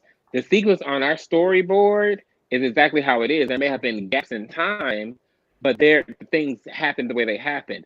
Granted, when they do work scenes, we can drop that wherever we want to drop it. and then we may have to say, hey, call this person because the next thing is coming up with this. So technically, if you want to look at that as being filmed out of sequences, yes. Reese, let me ask you this because I know Scotty was asking this, and I would like to know too. You know, we're all reviewers, and some people say that we're harsh. Some people say we're too. No, you harsh. I'm not harsh. You're mean. I am not. Mean. Reese, I don't even know if you watch my reviews, and that's fine. But how do you feel like we just really are way off, or do you feel like okay? Because I'll be honest. Or do you want to address any of the things that we've said? Do you want to address anything? Because most of us, we generally, when I watch all of our reviews, we generally say a lot of the same things, which means that I take that as that's how the viewing public probably sees it as well. Is there anything that you want to say to us as reviewers that we may not be privy to as we bring things out to the general public and may sway how some people see things on the show? I mean, I look at it like this. I mean, of course, there are things that are said like people don't like me, or they're not going to support the book, or they're not going to continue to watch because they don't like this. I look at people that review the show, vlogs, as this is y'all's job. So do your job the best way you can do your job. Sandra Rose, don't nobody like Sandra Rose, but at one point in time, Sandra Rose was the only one giving us the tea. Yeah. You know, and then you got Baller and all these other people. So I think that when people review, I can't allow myself to be upset about it until I have an opportunity to come on your platform and then you ask me the question, because this is y'all's domain. So I mean, like Ebony she saw everything that I went through towards the latter of 2018 and 2019 because I was going through it, and she was always supportive on Facebook. Like every time I went live, she was there. And so if she says something she doesn't agree with, I'm not going to be mad at Ebony because this is what she does. This is a review, but I know that this is her job, and then she still can have that same love and compassion for me when she clocks out. Same thing for Really Bitch. I mean, I know because that is just a job that people have to do. So I don't get upset. However, when it comes down to one particular vlogger, I don't see it for him because what he does is he lies. The one with the wild eye, the one with the yes. And so my thing is we know right. Yeah. So my thing is, if you give your review and your opinion on it as stern as you want to, but don't lie about information that you claim you got when you know good and goddamn well that ain't true. That's something that I just don't like. You know him to be a liar. I mean, this is why we enjoy doing this portion, especially for this season. Sorry to cut you off real quick. That's why we enjoy doing this, because we want to give everybody an opportunity to speak their piece. You know, if we're going to be reviewing a show, if we're going to be talking about you people and we don't even know you, we like to give an open space. You know, because I know a lot of people saw my review and were like, oh, wow, I wonder how this is going to go. No. And that was at that point. This is now we're having a meeting of the minds and a wonderful conversation piece. And I appreciate you for coming through and keeping it real and giving your perspective on everything. Mm-hmm. Yeah, I mean, now, and this is coming from Scotty as well as the T Squad and the T Subs. I would be remiss if I didn't ask you this. When it comes to George, okay, he mentioned he has multiple bags. And I heard from Kane as well as you that he is, he shimmy down the aisle for the people or whatever, the dead folk. But is it true that he also is a bank teller? Because when I asked this question when he was on the panel, he didn't want to say exactly all that. He didn't say nothing. The only thing he wanted to mention was that, oh, I love the funeral home business, blah, blah, blah, blah. He wanted to keep that side of his business private. If you're coming on a reality show and you're saying that you have multiple bags, bitch, we want to know what is all of your multiple bags. So I want to know, is it true that he is that, but does he also do a bank teller job? I have to keep my integrity with this, and I told George I would not talk about his daytime job. However, multiple bags I have not seen yet. Even though I don't see it for him, he's not a bank teller. Okay. But if you go and you look on his social media, you will find out what he does. Okay. That's all I wanted to know. I don't want to put you in right. He's not a bank teller, but I'll put it like this.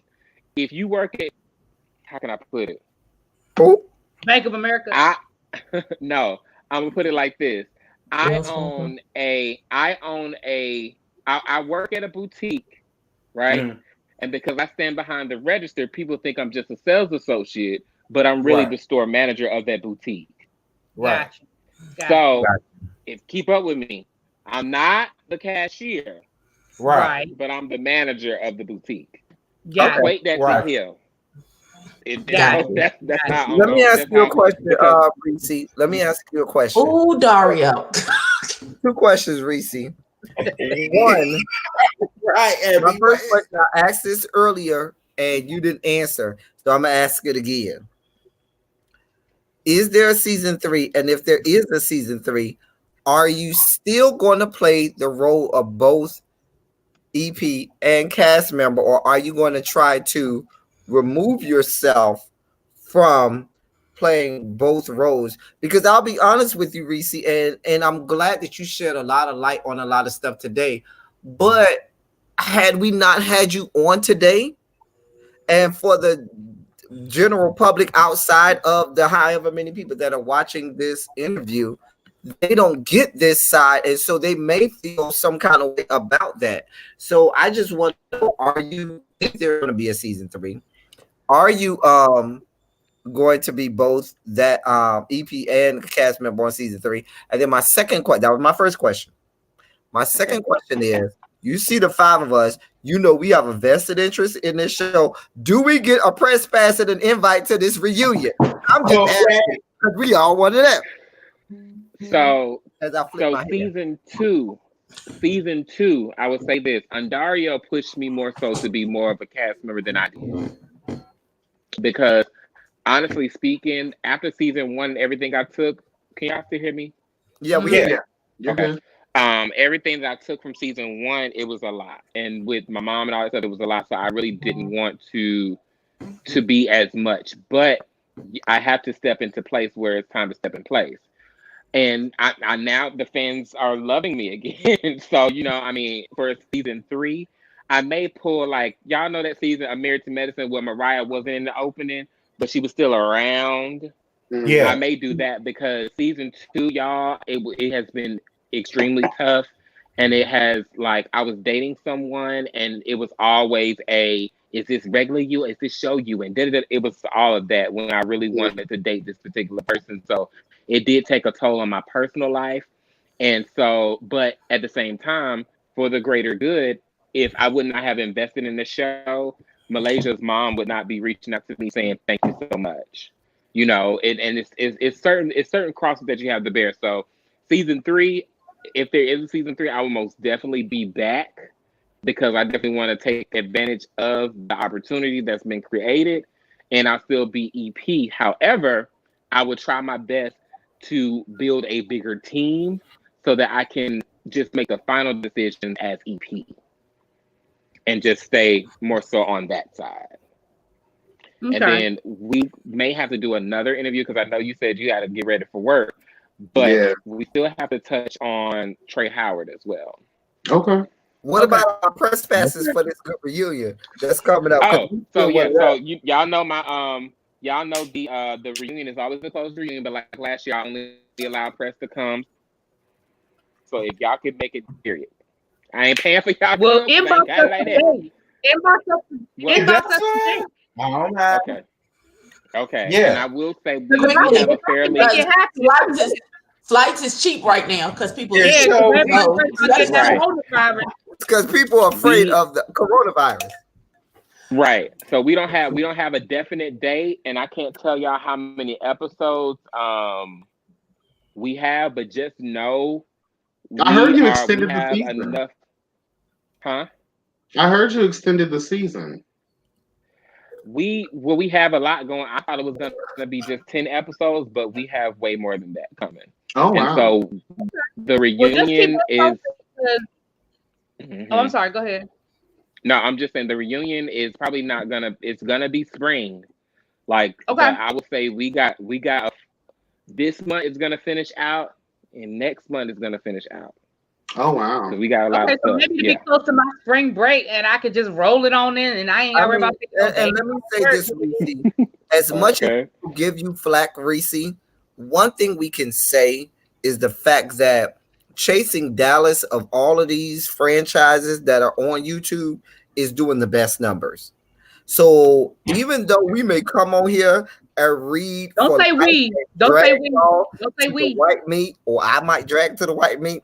Whatever you and the rest of the production, Dario and all of these people are doing, obviously it's working because you all are doing some great numbers with regard to when you all put it out and so forth. And it's unfortunate that last night's episode was last night and we had to read you down about last night and that get put out an hour later and we didn't know it. But outside of last night, everything has really this season going really well in terms of numbers. So whatever is happening is working. So I do want to commend you for that.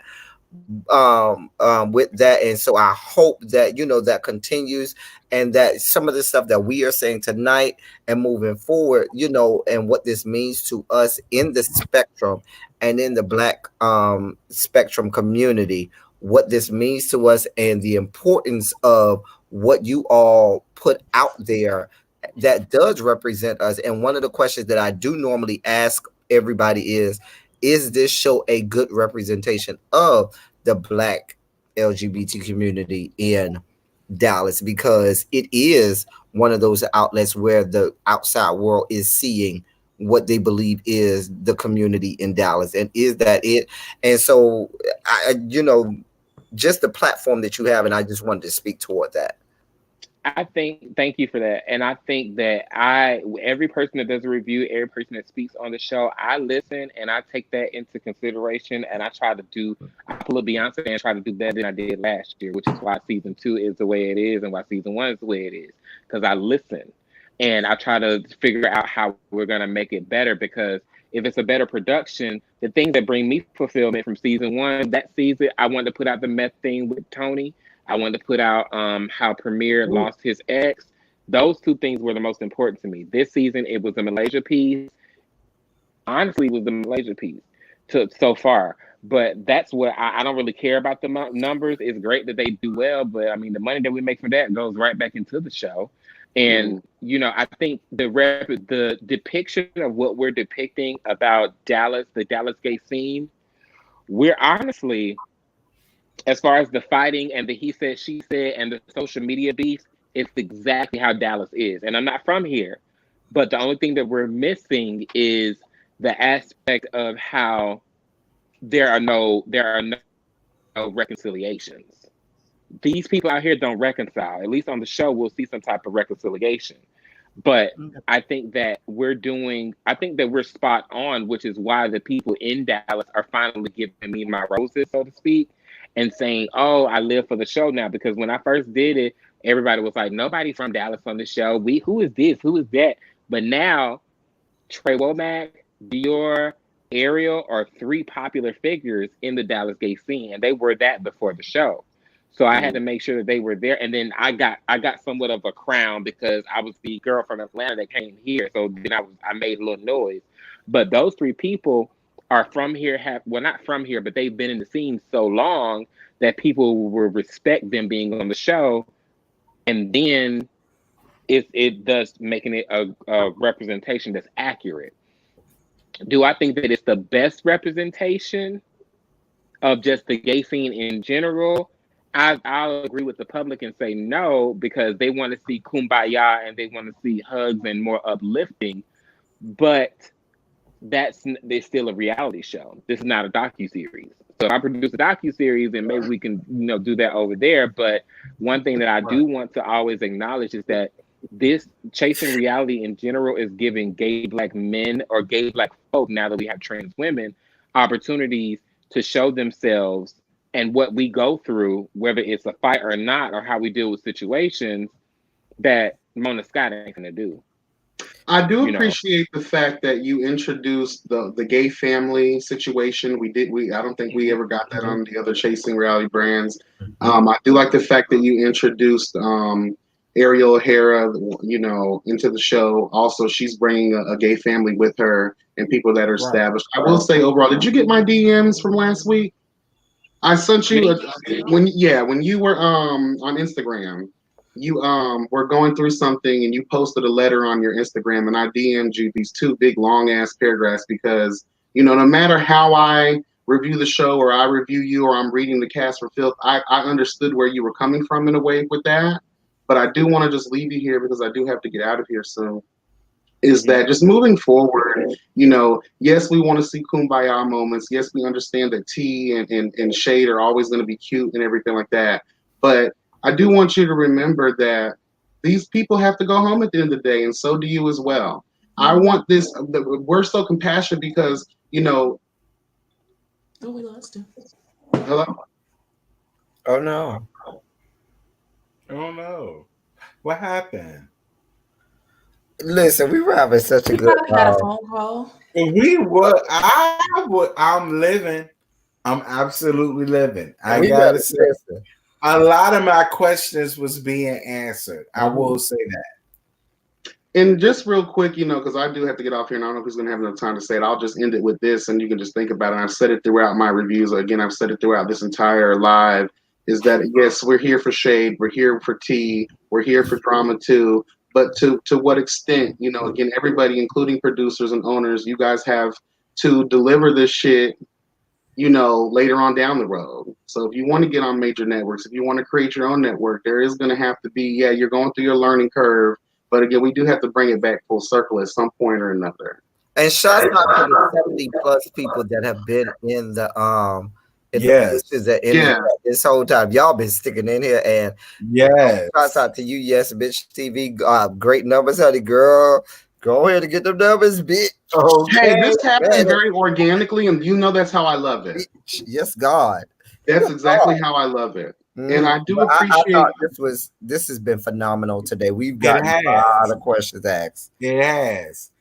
My back is killing me sitting in this damn chair, child.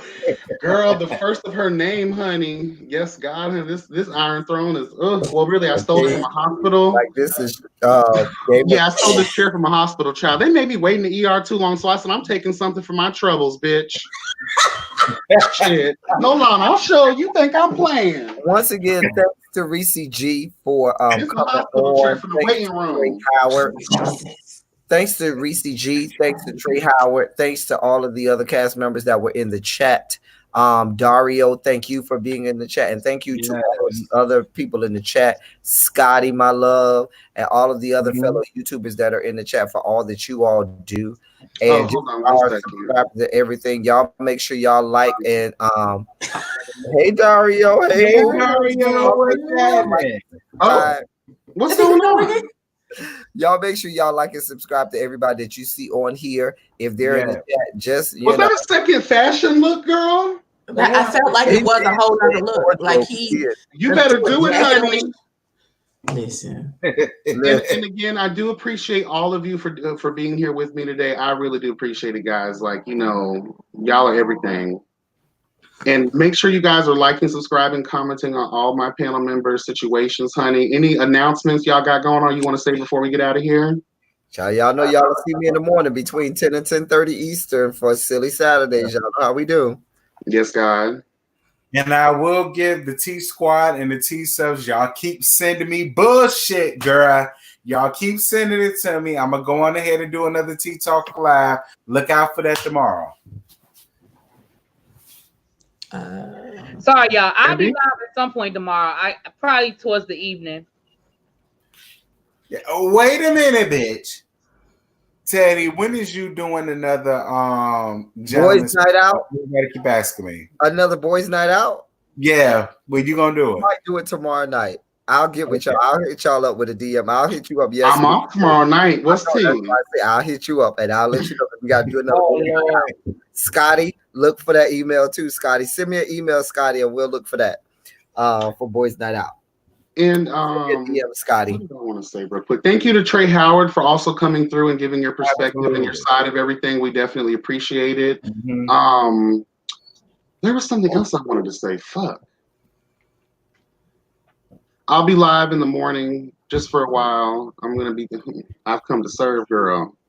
So I'll be live in the morning at like 9:15 when I get off work, y'all. Have a good little conversation piece for the girls. There was something else I wanted to fucking say. Okay.